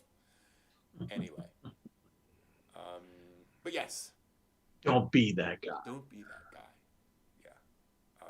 See, Bob, don't be like Bob. Exactly. Yeah. Don't do that thing. Let's see here. Moving right along. Love this story. Studio Ghibli co-founder Toshio Suzuki gave an interview last Sunday on Fuji TV and revealed the studio has received a number of offers to adapt Nausicaa the Valley of Wind into live-action form. Yeah. Included in the list of those who sent offers is Evangelion's Hideaki Anno, who was a key animator on the film and has always been fond of it. Back in 2012, he created a live-action tokusatsu short with Ghibli titled Giant God Warrior Appears, which drew inspiration from Nausicaa. And in 2013, when Hayao Miyazaki himself was asked about the potential of a Nausicaa sequel, he said, "Nope, I don't really feel like doing it, but Anno keeps on saying, I want to do it. So I tell him now that I've come to think lately that if he wanted to do it, it'd be fine for him to do it." Sure. Why not? That's called a blessing. Wow. Amazing. It was also mentioned in the interview that director Takashi Yamazaki of the live-action Space Battleship Yamato and Parasite, as well as Lupin III, The First, and Stand By Me, Doraemon, had also said he wanted to make a live-action version of Nausicaa, but was always told no by Suzuki. According to him, everyone wants to make a live-action Nausicaa except for Hayao Miyazaki himself. Which does kind of make sense. Are we surprised? Yes. Here's my question to all of you. Do you think Nausicaa would adapt well to live action, just in general? I think today the effort could be made to do it. I think if you were talking as little as 5 to 10 years ago, no. Yeah. What kind of budget are we talking about? Yeah, that's the thing. You know, Yeah. it would need to be Avatar. Yeah. like James Cameron's Avatar. Oh, yeah, that's gonna be a good trick. That's the problem. Is that it is there are almost no shots in that film that you could just shoot. Everything would need some CGI, Yeah. some sets, something. Well, all you have to do is find some of the classic set builders from Doctor Who back in the 70s and have them put it together. I'm sure they could probably master it. Hi, BBC. We need you people. One of my favorite scenes from a hat on Whose Line Is It Anyway ever, the original British version, was Stephen Fry with a roll of bubble wrap saying, well, I appreciate we don't have much budget, but how Doctor Who is supposed to make 40 monsters out of this? I just don't know. They did. They did. So yeah, with a big enough budget, I mean, it's sort of the idea that with enough thrust, a brick can fly. So with a big enough budget, you can make the thing. Will it be good? Jay asked an interesting Hopefully. question. What about an all CGI movie? You could do that, but is that technically live Well, action? That's true. It's not live action anymore. That's a good point. Yeah. Unless you just sort of like do the what was it, the Pirates of the Caribbean, the squid-headed guy, Oh yeah, Davy Jones. Yeah. Mm-hmm. You make Davy Jones is a live actor doing the Davy Jones movements, but then they CGI'd over. So could you still technically consider it live action? Right. Yeah. And I guess all the characters, would not have to be that. So here's I would almost do Nausicaa entirely green screened. Like I wouldn't try to recreate the Valley of the Wind, in somewhere, try to get all that working. I would just, put them all on just CGI the entire thing. But again, human actors, physical actors. Yeah. But yeah, it's a tall order. Here's another question. What if they said we're going to do a live action of the rest of the manga? So we're going to adapt the rest of the story and not touch the original movie. Oh, jeez. Oh. It couldn't be a movie then. That's true. It would have to be television. It would have to be. Well, I mean, miniseries, I guess. Yeah. with a good scriptwriter, you could maybe crank it out in 3 hours, but Right. Or, a 3-movie deal. You could do that too. Mm-hmm. Gosh, Get Peter Jackson to direct. Yeah. 3. And I'm sure New Zealand will build you the Valley of the Yeah, Wind. absolutely. More than happy to. That's basically where it is. Yeah. If the Shire could be there, hell, it could be Nausicaa. Right, go for it. Yeah, that'd be hard because, you know what I mean? You have the problem with 3 set films that, how much are you investing in each one of those? What's your return going to be over the stretch of it? Like, yeah. I can't see a production company that would put enough money into it.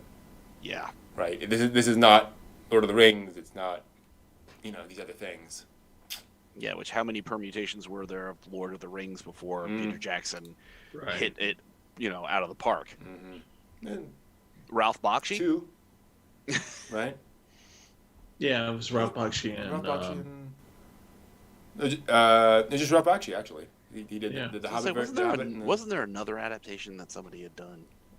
Well, no, there was... What it was The Hobbit, and then it was the Ralph Bakshi. Oh, right, yeah. Mm-hmm. Yeah. Yeah, right. Because Bakshi didn't do the version of the Hobbit. He did yeah. Right. I've seen both of those. Yeah. That's an experience. Yes, artistically interesting. Yeah.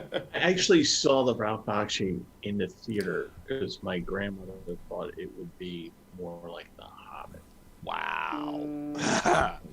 Right. And it wasn't. Boy, was she off on that one. And it wasn't. And my young self was just like, I don't get it. I don't understand. The monsters are cool.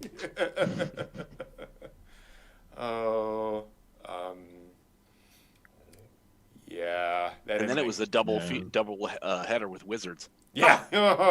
Sweet. There's a great movie to show a kid. Yeah. Scar them for life. Exactly. Therapy. You can have Grave of the Fireflies and Totoro. Why can't you have there we go. Bakshi's Lord of the Rings and Wizards? Come on. Oh. So many thoughts. Fun-filled afternoon. Exactly. Moving right along. Netflix is Netflix featuring in the anime news is nothing new, and I'm sure most of you have heard your fair share about various VTubers, even if you don't watch them yourself. This week, these two great tastes have unexpectedly come together. The Netflix anime YouTube account debuted its official virtual YouTuber ambassador on Monday. Her name is Enuko, written as Enko. Wonder where they got that. And she describes herself in her intro video as a, I'm not making this up, sheep human life form born in California. I'm going to repeat that. What? A sheep human life form born in California. Any fans of riff tracks will know God Monster of Indian Flats. Check it out. She speaks both Japanese and English and is played by an actual Netflix employee who agreed to say those words. So she, quote, knows the contents very well, end quote, and can tell viewers about, quote, the charm of Netflix anime. Her mission is to let many more people know about the fun anime and movies on the service. Eniko is also Netflix's Anime Club's manager and will host a weekly show featuring anime and movie recommendations, exclusive information about Netflix anime, and, quote, information that only employees know, end quote. Ooh. She also plans to do collabs with other VTubers, sing songs, and stream games, because that's what people want. Is it? I'm people. I'm doubtful. I'm pretty sure I'm people, and I'm not really sure I care. I'm doubtful on that. This is what this is for the kids. You know, for kids. The kids like the VTubers. So we're going to do one of those VTuber things. I'm a 65-year-old network executive, and this is what the kids are hip with. Oh, God. Really? A self-styled sheep person. Yes. From California. Yeah. Uh-huh. Oh, boy. Apollo Smile. All welcome over to again. this new fresh hell. Now, did the employee, was this a contest and they won? Or was this a contest and they lost? I mean, Or, how did they get stuck with this one? Or was this the memo where they went? Or was this the memo where they read it and just went, oh God, oh God, no. Who just got hired recently? Hey, you, come over here. And to be clear, I have not seen a second of this person's performance. I'm not commenting on that person's performance whatsoever. They may be doing great work. It's just the concept. It just seems so, again, corporate shoved down your throat. Oh, this is what the kids are doing these days. Oh. Well, from the description of it, it sounds kind of like it's Mr. Paperclip. Right. The thing is supposed to tell you what great things are going on Netflix, what anime is like the good thing to do. Watch us play some games and be engaged, and then we'll keep you alerted about what Netflix is doing. Mm-hmm. Why? Right. Yeah, exactly. That's the thing. right. This is what Twitter is for. Yeah. This is what blogs are for. Like, why would you want to do it this way? Exactly, Jay. It's just a bad idea for a VTuber. Why would you do it that way? I don't know. Which, it's Netflix, so they'll probably do this for a short period of time, then just yank the plug. Right, on. exactly. Yeah, didn't really meet expectations. Right. Season 2? Right. Hell no. Yeah. So we'll wait to see that get canceled. Also this week, news stories that we like to mention, not necessarily dive into too much detail. Speaking of weirdness, anime might be the last thing viewers of a World Wrestling Entertainment presentation expect to hear about. But this week, during the WWE's first quarter 2021 webcast, WWE President and Chief Revenue Officer Nick Khan revealed that WWE has, quote, sold a multi-episode anime series to Crunchyroll, end quote. What? He prefaced the announcement by saying, quote, as we continue to expand WWE's brand beyond the ring, we remain focused on developing the slate of original programming from WWE Studio, end quote. No other information about the series was mentioned, so we'll just have to keep an eye on it. Does no one remember the WWE cartoon Saturday morning cartoon? Yeah, Hulk Hogan and Friends. And whatever Yes. else. Yeah. Oh, man.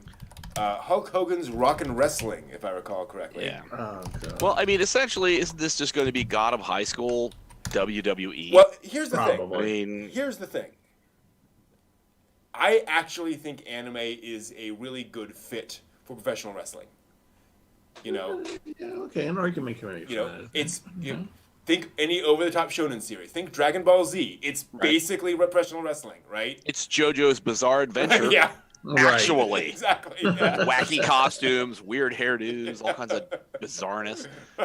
So, And if you throw in a few magical powers and some super moves, yeah, Yeah. I guess it really does kind of play itself. exactly, you know, I'm gonna Google something and I see. just There we wonder if go. they're really going to be able to squeeze like profit out of this, like particularly.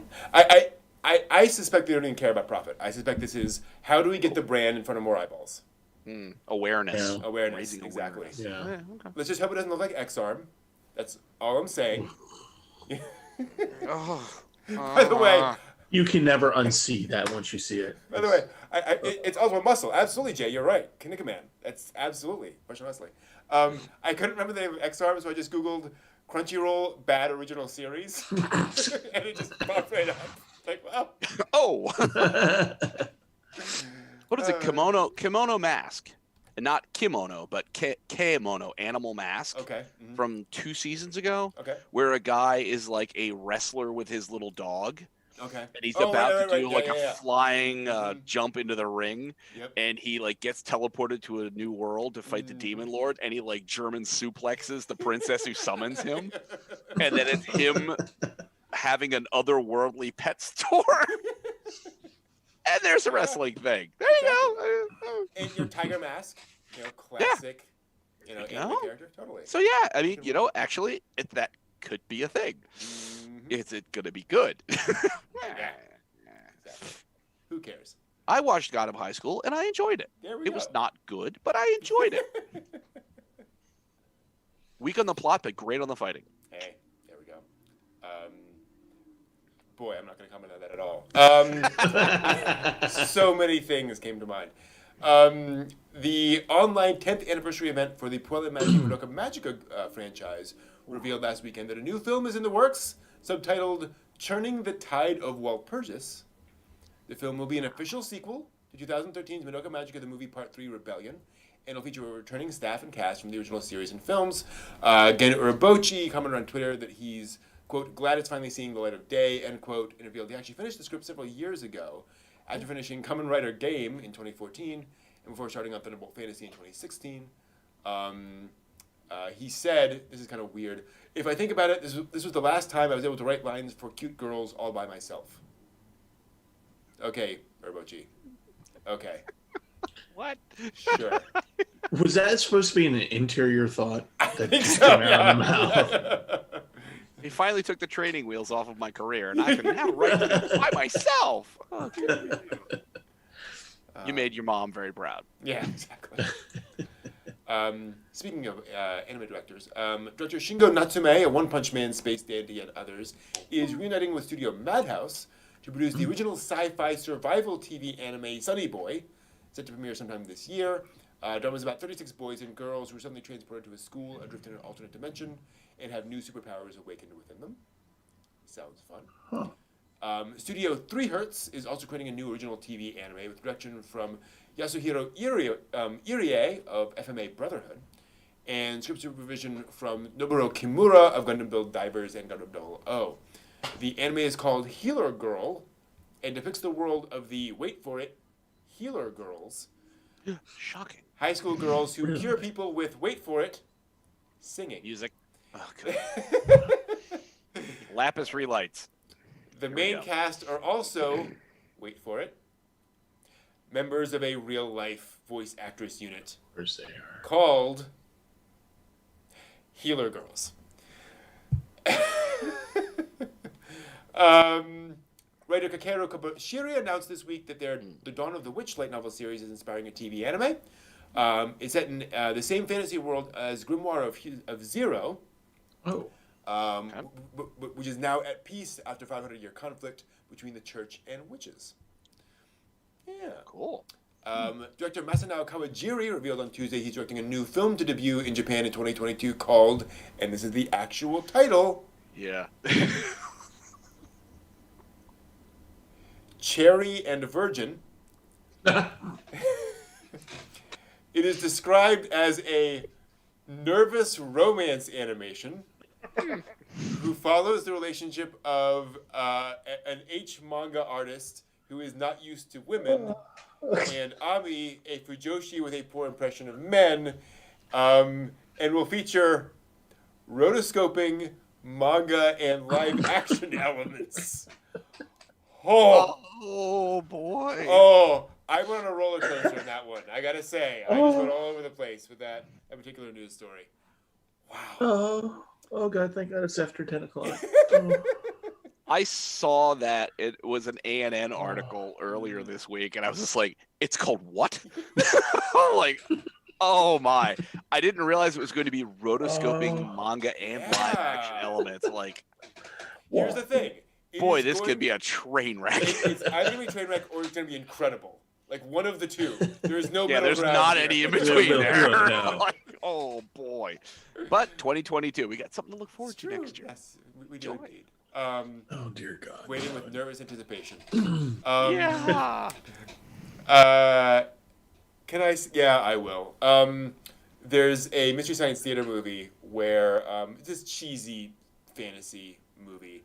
Actually, I think it was Rift Tracks. Anyway, and a soldier comes in after and tells this guy there's just been an earthquake, and he says the earth shook like a virgin being drawn to her nuptial bed.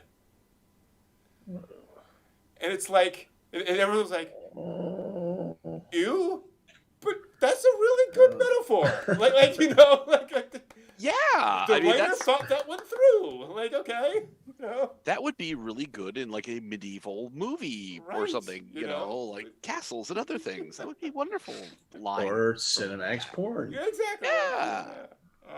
The Saint's Power is Omnipotent, by the way, is quite lovely. I'm really enjoying that Oh, series. okay. Fair enough. The Japan Racing Association has a history of interesting collaborations with the anime, and next month they're branching out into anime themselves. The 4-episode series called Neko Jockey will feature, you guessed it, a cat who is also a racing jockey. Described as a healing question mark anime. Oh, dear goodness. The show stars a horse Oh. who's been repeatedly losing races despite his great physique until his eccentric owner hires a new jockey who apparently is just a normal cat. It's just a cat. Like, it just sits on top. So I'm looking forward to it. His owner has an aneurysm Yeah, and decides to hire a cat. Well, this makes total sense here. Oh my God! It's a YouTube video. It's a YouTube video. Oh no! As a healing anime, I'm going to watch that. Yeah. Because it probably will be adorable. Absolutely. And it sounds, in fairness, like, and I don't know anything about it, but it sounds like they're kind of taking anime for what it's worth, of saying, we're not going to try to do a serious racing anime. Yeah. Like, let's just do something silly and fun and healing and relaxing and, go for it. So it's not gonna be Black Stallion only with cats. I hope not. Although I would watch that. It would be interesting if it was the Baron. Yes. Right. Something where you pull something out and be like, oh my gosh, okay, what's deeper meaning on this? I'm surprised there's not more like horse anime, like 13-year-old girl, makes a friendship with a horse or whatever. Like that's such a classic thing of like Western literature, and I'm sure in Japan, I'm actually surprised there's not more like shoujo horse stuff. Well, we had Derby Musume though. That's horse girl. Yeah, thing, that's aimed at a slightly different audience, I think. Yes. Slightly different audience. That's Speaking of healing, ASMR has become increasingly popular online these days. So of course, there has to be an anime about it.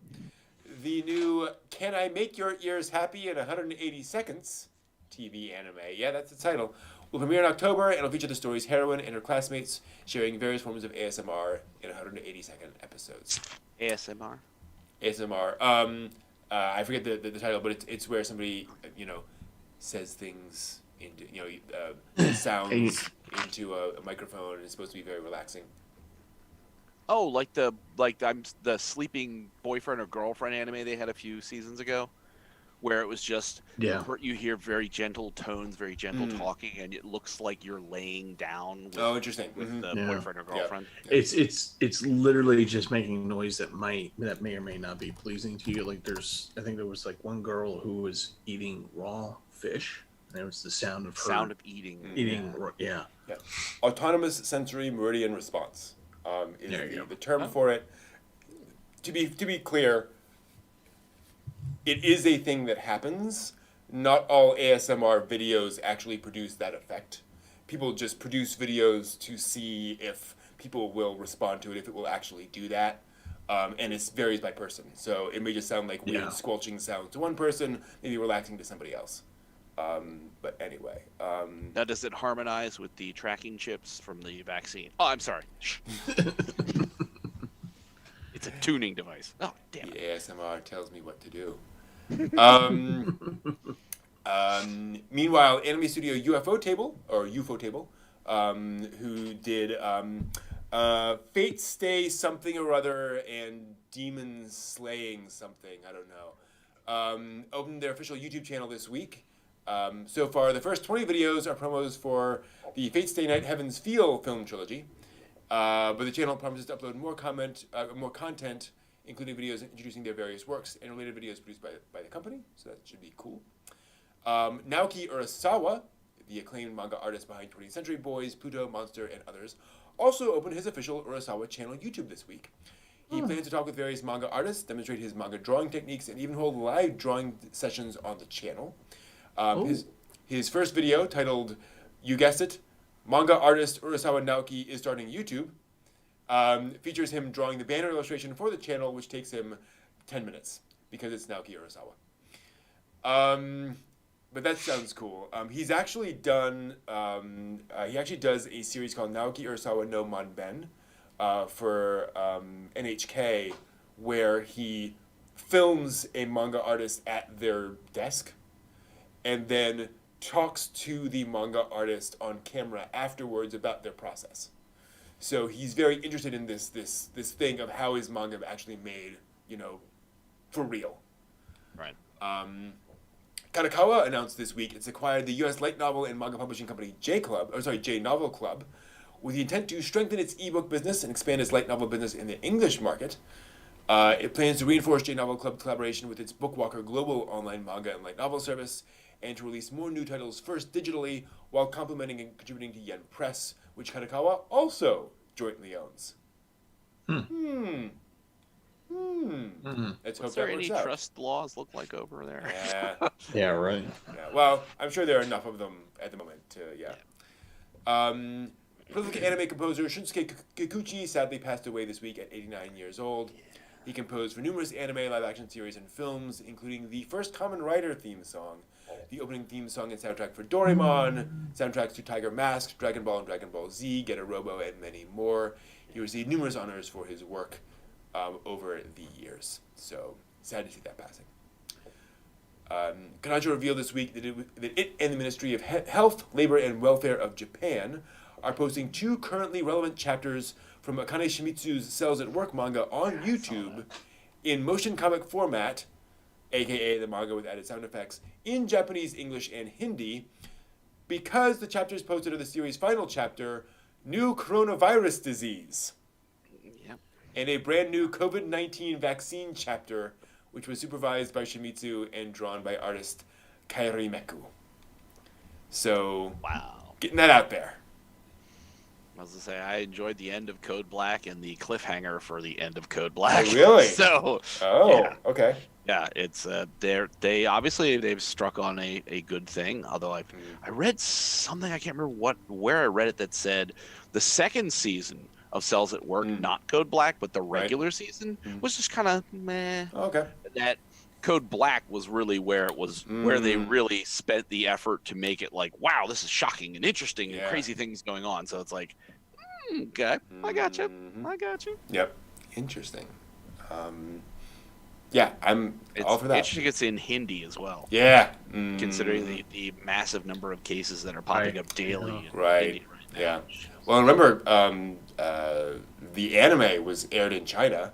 It was cleared to air in China specifically to get people more, body conscious, if you will. Yeah. So, here's hoping. Good on them. Yeah, absolutely. That's all the news for the week. Thank you all so much for watching. We'll see you all next week. Cool. No, not really. The line's not really there this week. I'm not seeing it. Pretty good. Yeah. Do you have the AC on in the house to keep humidity low? Oh man, that's been so annoying this week. It's been hot one day, cold the next. Cold. Yeah. Just bouncing all over the place. I've been just Hot, See, that's why cold. you just turn off the AC, turn off the heat, and you just let things happen. Yeah, no. you adjust eventually, Nope. or die. Nope. Either Nope. way, Or Not die. me. Not my. That is not my way. that's not the way. That is The not Tao the Te way. Ching is not the way. Way. But yeah. Swamp Ooh, coolers. This week I watched the Childhood Friend Cannot Lose, Okay. and they did a school festival kind of thing. Okay. And the studio that makes that show also made Our Days at the Breakwater, Okay. because I was watching the show during lunch, and they had the typical like goldfish scooping little pool. Oh yeah, sure, yeah. There was one of the characters from Our Days of the Breakwater with her straw hat sitting. Oh, You couldn't see her nice. face, but she was kind of sitting back with the hat obscuring her face. And I'm like, wait a minute. Ran up, grabbed Mal, and I'm looking at my anime list. Okay, it's the same freaking studio. I'm like, nice. Good job, Good for you them. guys. Good for them. And then I recognized it. A rare moment of clarity. Jay, I want to get back to the mug making anime. Yeah, that's one of the things I have not gotten back to. But It's extremely cute. I still haven't watched the live. Steve, you watched some of the live actresses doing it. Yeah. Is yeah. that as cute as the animation part? Not as cute, but still interesting to watch. Still interesting. Okay. Okay. Yeah, Because I've yeah. skipped that and gone animation, and skipped Yeah. the live portions of it. So. Oh, that's interesting. Why is my thing not working? Why is my thing not set up right? Why? Do I have a different thing? Oh, hold on. It's Saturday when there's always something. Exactly. That's why. Is this the setup for history That's or why. the things you like? The things I like. Okay. All right. I turned off a camera, and now it's on. So it's all good. Oh. Everything's good. Oh, cool. Speaking of We don't- cute, We don't get to see it from behind the monitor like last week. Like, hey, there's Brett over there. How you doing? always changing, always trying new things. So speaking of cute, let me tell you about something I like. Welcome to Brent's Anime Recommendation Corner, where I talk about an anime that I just love. Oh, yeah. And today I'm talking about Kamichu, which for those with some knowledge of Japanese means God kiss, the kiss of the god. And in this case, this is the god right here, the goddess specifically. This is a story of a terminally cute junior high school student and her experiences with being turned into a god in her small seaside city. And it's actually set in the 80s, 1980s, with a group of schoolgirls. And the thing is, this is basically Spirited Away, the TV show, in some ways, where, imagine if all the gods, all the little spirits, all that kind of stuff, actually existed in a reel and are going all over the place. You just can't see them, but she can. And she has to experience and deal with all of these characters, and deal with all the craziness of weird things happening, and her having to do various rituals and such to deal with all that kind of stuff, as she literally is granted the powers of a god. It's really charming. It's a lot of fun. Especially the episode. I'll see if I can find it here. Where there we go. Where they go to. Is that no, that's not it? That's not it. Where is it? Hold on. It's here somewhere. It's not there. There it is. Okay. Is this the God meeting? The God meeting. Yes. So they get to go to the land of the gods, and sort of hang out there, and go to sort of it's a god convention basically. All the gods come to hang out in this one spot, kind of like the bathhouse in Spirited Away, but just a whole dimension full of gods. It's fabulous, and you kind of experience that and kind of deal with what it's like. What's amazing about this series is that it manages to be healing, a kind of very slice of life story, while also telling a surprisingly wide variety of stories about these characters and dealing with school life and everything else going on, while also weaving in little mentions of things and little elements of characters, all of which get paid off in the final episode. I'm not going to tell you anything about that, but there's a lot of little bits around, what characters are looking for and how characters are that you actually get a little bit of, get dealt with in the very end, which I really, really appreciated. Again, it's really charming and fun, and they do this really smart thing. The authors said, you cannot put a cute girl in an anime series and just assume everyone's going to find her cute. What you do is you put a cute anime girl in a series and have all the other characters talk about how cute she is. And then the audience goes, you know what, they're right. And so they do this in the show, and it works brilliantly. Like you really feel for this girl and all the stuff she's going through. It's a really neat kind of trick that they did in Kamichu. And there's just a lot of effort put into the show, a lot of charm in the show.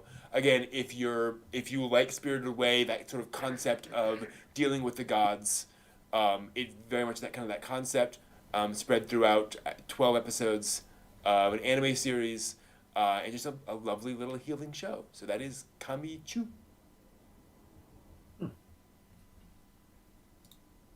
Yeah, that's the show. Yeah, I really enjoyed that.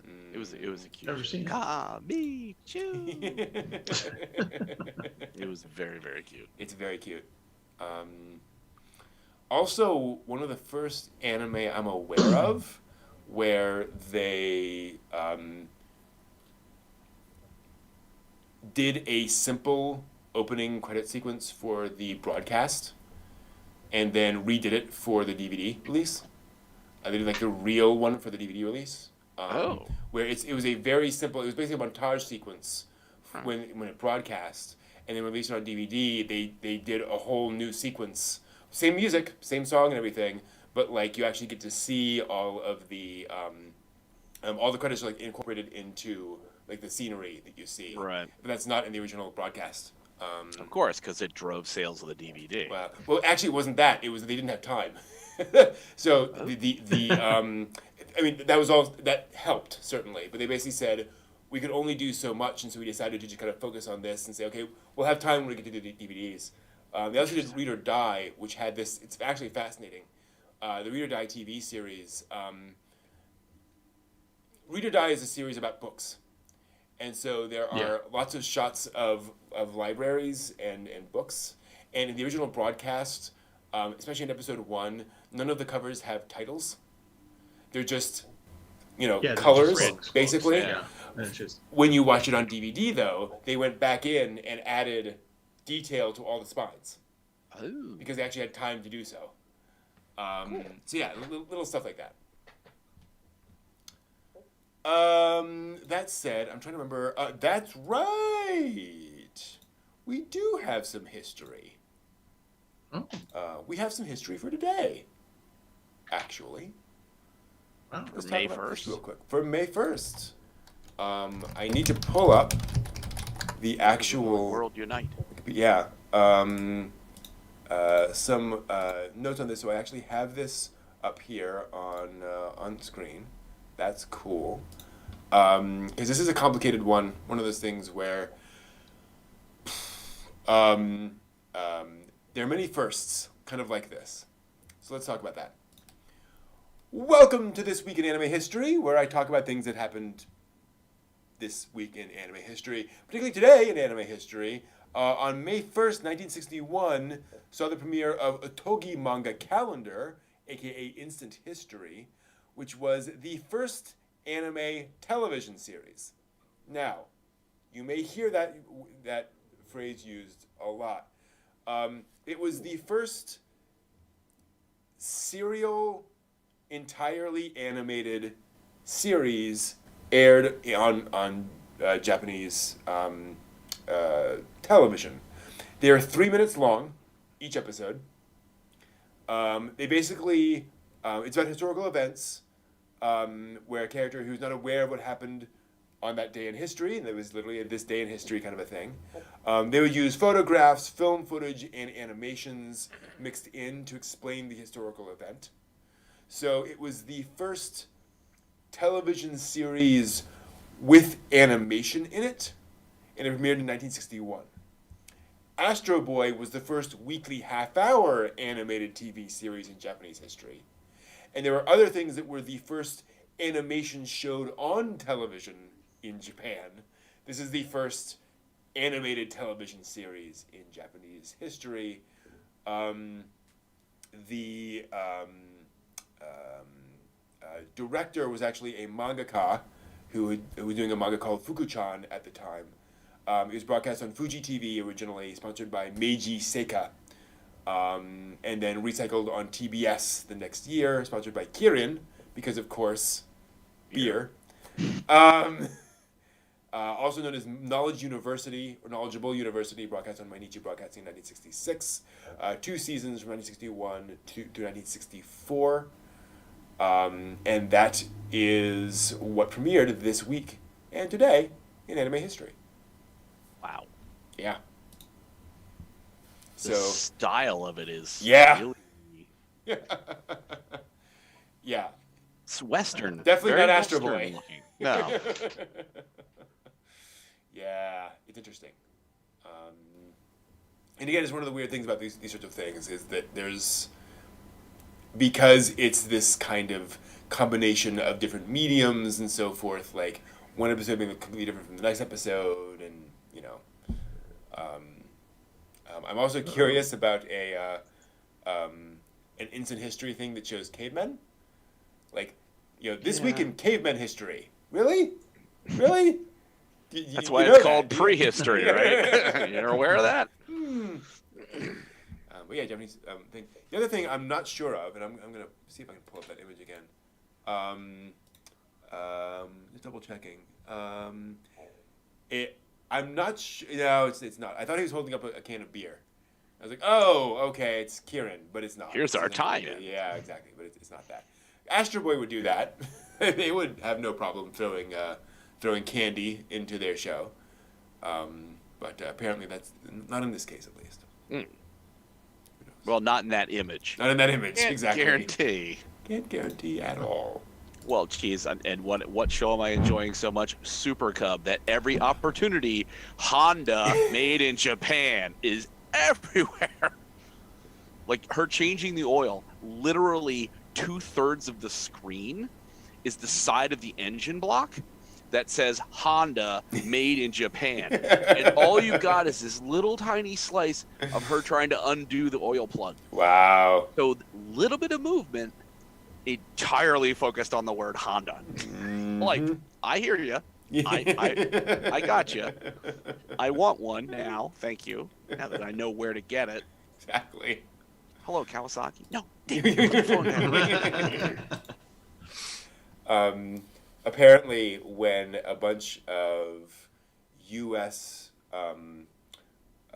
Business people traveled to Japan in the 80s, trying to figure out how Japan was, taking over the world, they went to a Kawasaki factory, Kawasaki motorcycle factory, and they noticed all these things. There was a giant banner across the one side of this huge factory floor in Japanese And they're like, that must be the phrase that explains to everyone, what to do. That must be the organizing metaphor, the organizing command for all this. And so they said, what does that sign say? And they went, oh, beat Honda.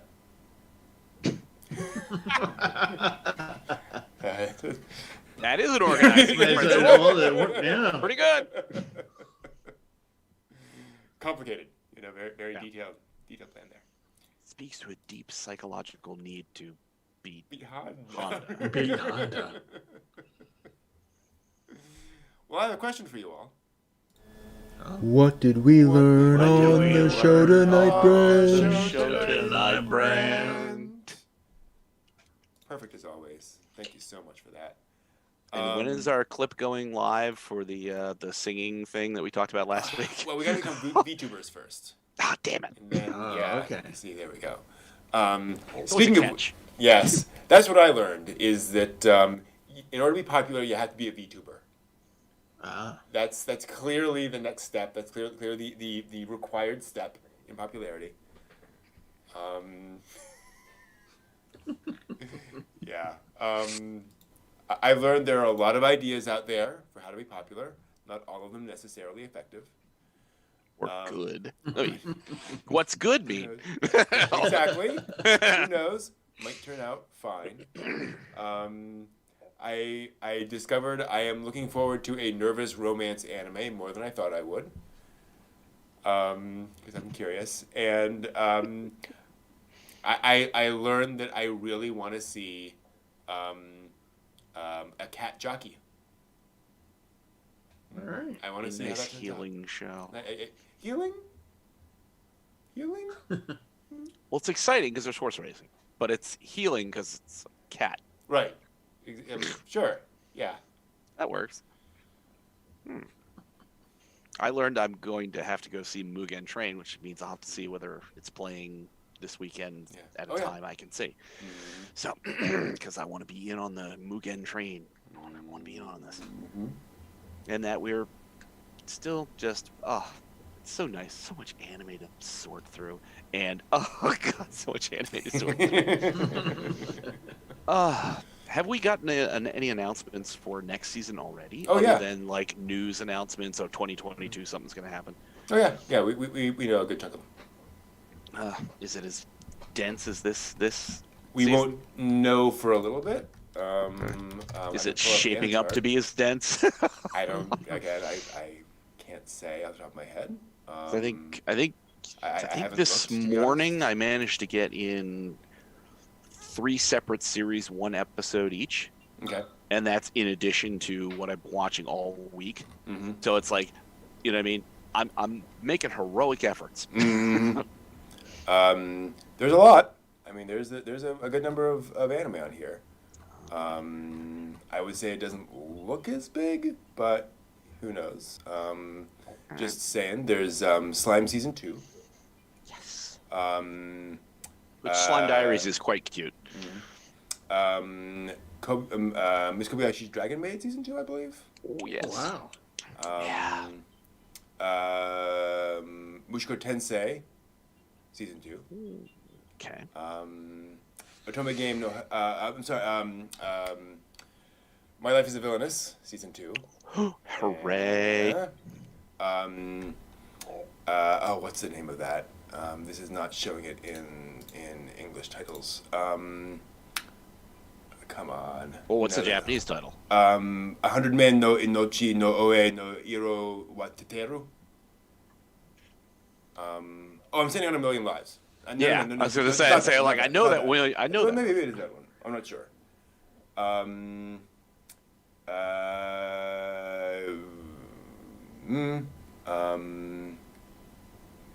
Not sure what this one is. Genjitsu Shugi Yusha no Okoku Sekenki. Again, don't know. Yeah, that doesn't ring a bell. Okay, hold on.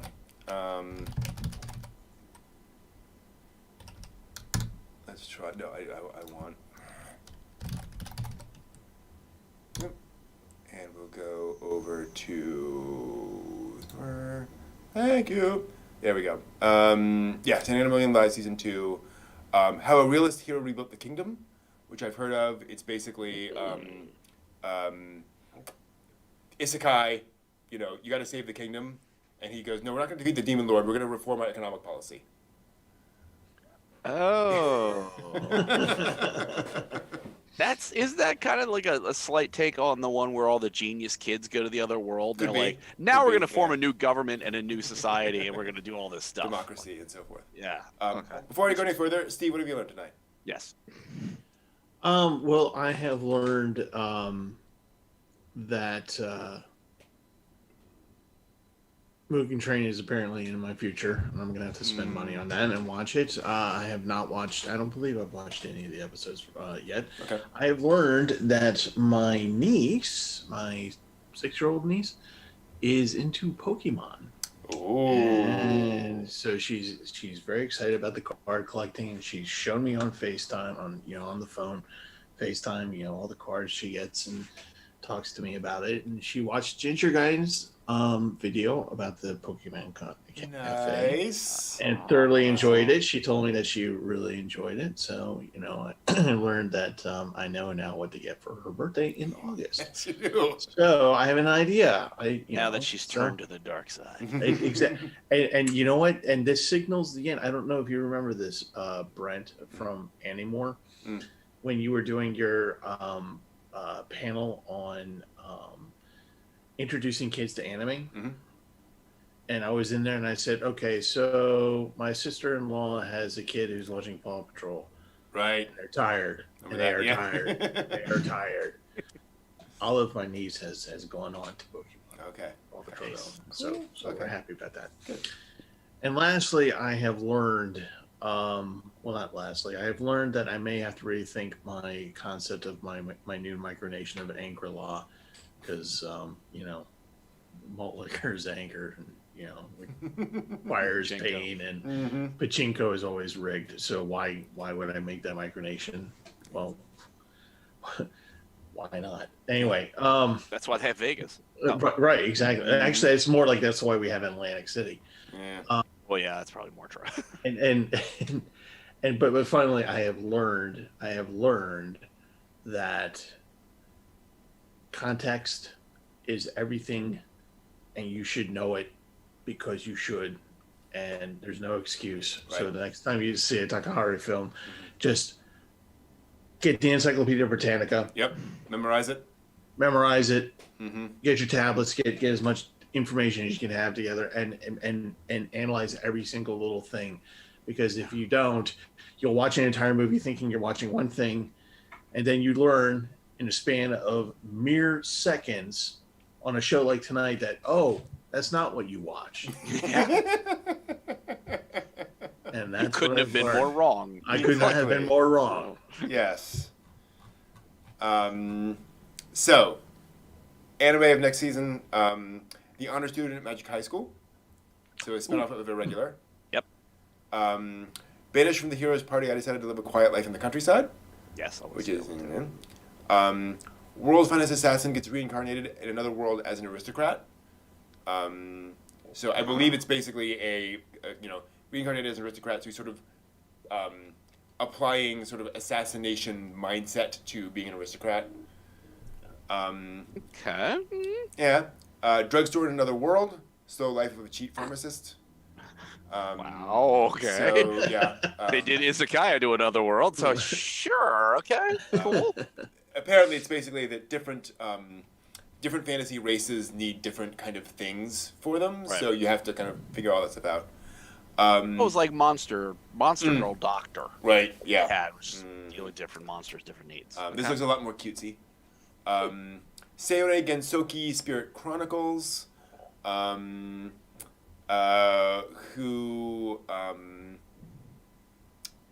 see here, looks like it's basically a isekai series, but the main character adopts a little girl. He saves the life of a little girl who's kidnapped and then gets enrolled in a noble academy at 7 years old. I don't know. Tsukimichi Moonlit Fantasy, which looks like sort of a shonen action kind of a thing. Girlfriend.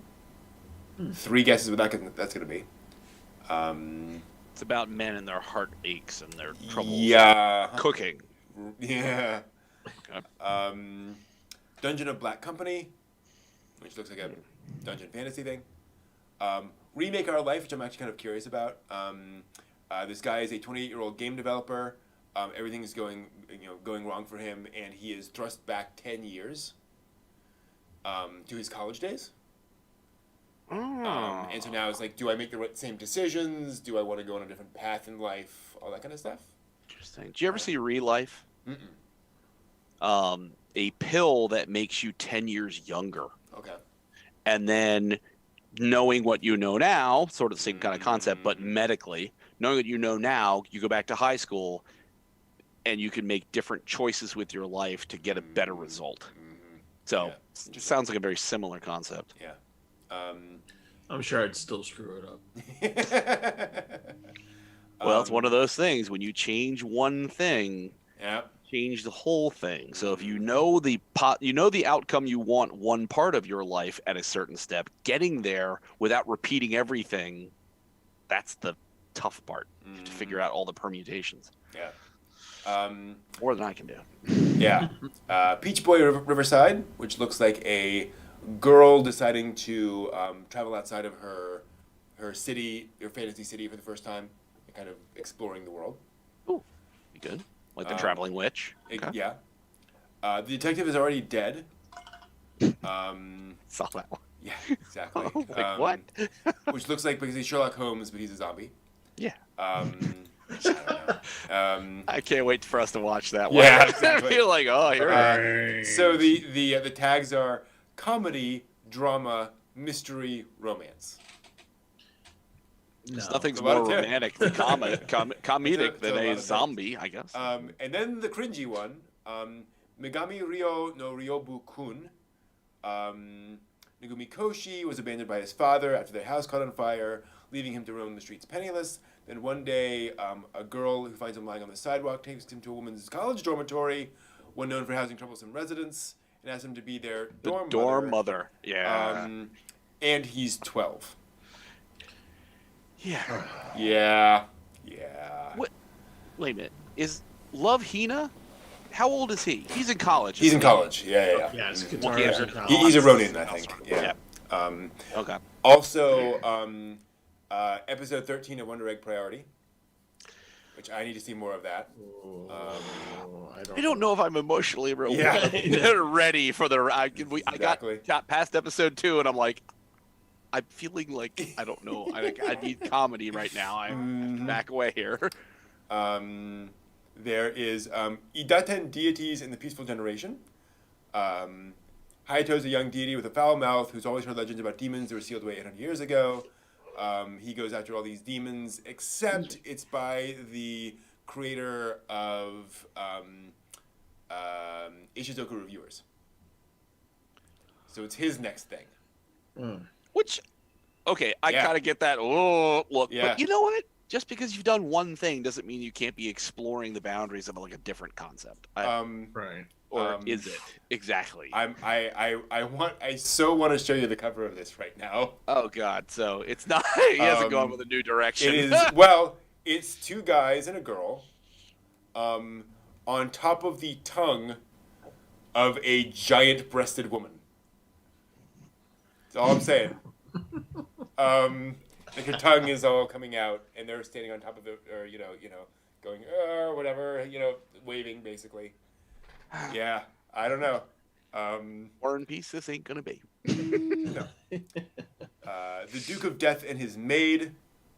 There's a curse. Mansion deep in the forest. Maid. I don't know. Battle. Is she like the maid from Big O? I hope so. If it's sort of like that could be kind of cool. Yeah, totally. That could be cool if it was. Yeah. Battle in 5 seconds after meeting, which looks like sort of a battle royale kind of a thing. No one must know, but we must kill each other. I have no read on this whatsoever. Higurashi When They Cry Sotsu. So I'm sure that's a comedy. No.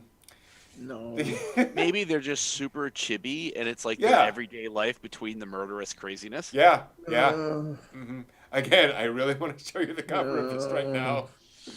Good night. Boy. Yeah. The case study of Vanitas, which looks like sort of an Otome game kind of a thing. Hot Guys. Scarlet Nexus, which looks like a fantasy action kind of a thing. Okay. Nighthead 2041, so another Nighthead story. I don't know what that is. Supernatural investigation kind of a thing. Aquatope of White Sand. Aquarium themed story. So 18-year-old high school girl works at an aquarium, and then of course a former idol meets up with her, and then they spend time together at the aquarium. Well, I was thinking she was going to fall in love with a seal. Yeah, pretty much. Whatever. Yeah. That would have been much more interesting. Exactly. Love Live Superstar. Oh, Another Love Live. I might have to see some of that. Yeah. The Great Jahi Will Not Be Defeated. I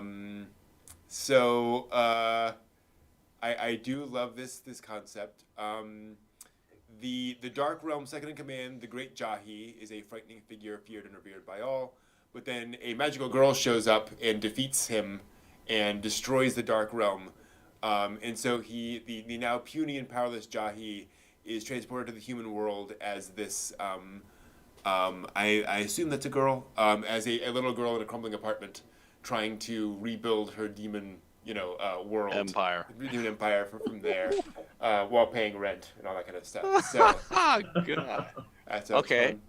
If the demon lord is a part timer was a hoot, I hopefully it'll be somewhere some in that similar vein. D-Side Traumeri the animation, which looks like a sci-fi supernatural kind of a thing. Ryuhei witnessed the death of his mysterious older brother, is now a high schooler. He kickboxes. He's bitten by a mysterious creature. I think you get where this is going. Spider-Man. Yeah, exactly. Life Lessons with Uramichi Onisan, which is, I don't have really a good... So, Uramichi is a 31-year-old children's... Oh, this is the one. He's a children's TV host, and it's all like a children's TV thing, but he thinks adulthood sucks. So it's sort of a comedy about, enjoy your life when you're a kid, when you're young, kids, because let me tell you, adulthood sucks. That kind of a thing. Life's gonna suck when you grow up. When you grow up. You grow up. Life's gonna suck when you Demotivational grow Mr. up. Rogers. Yeah, it sucks pretty bad right now. Hey, there's Oh boy. The watch I'm party. not going to give you the title. I'm not going to give you the title. I'm just going to give you the description. Oh. Anime based on Otome dating sim named Obey Me. Okay. With an exclamation point.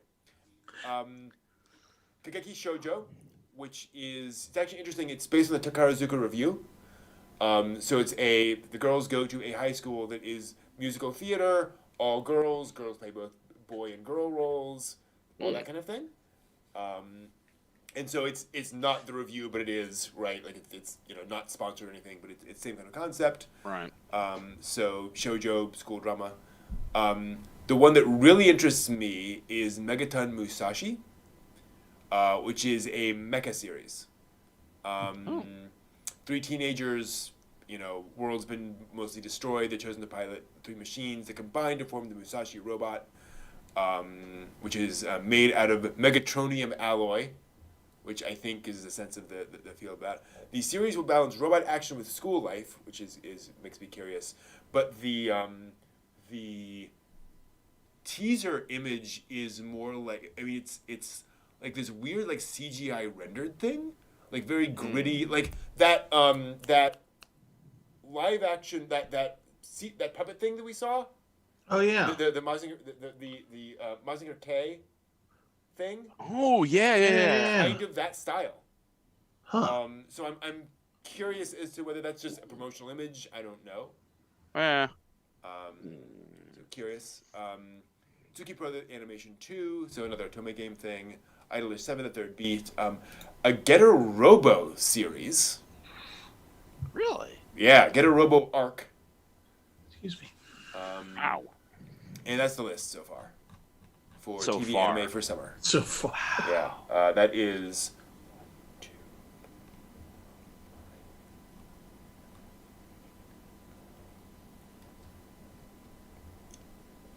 37 titles, but it includes sequels. Right. Still, dear So sweet. that's a little less than what we got this back in spring. Wow. Yep. Wanted to go Inkies. blind. Yeah.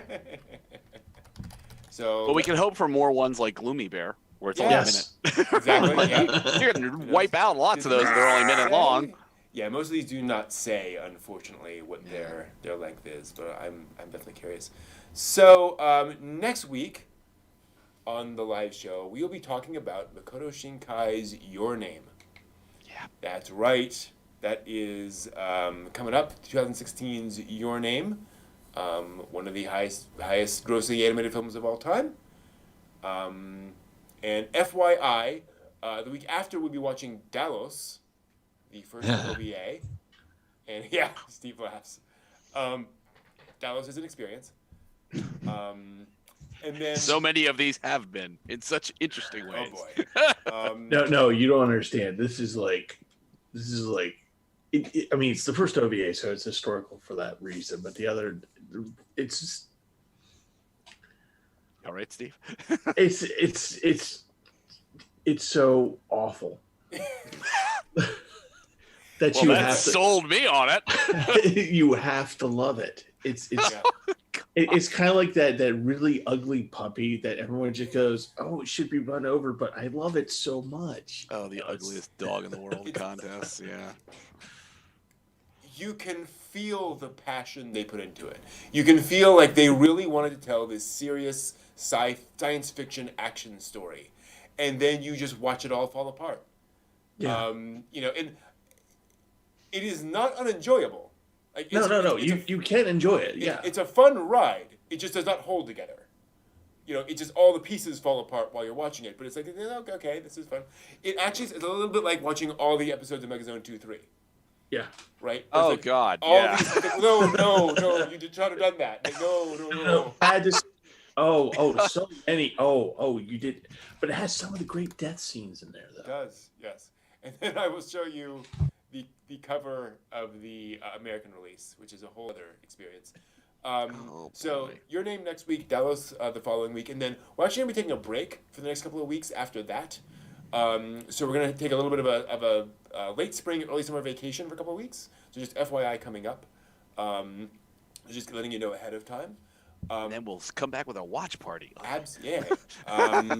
And just so you know, just a quick reminder, OnCon 4 will be coming up soon. I've not officially completely announced it yet, but I'm making my plans for OnCon 4.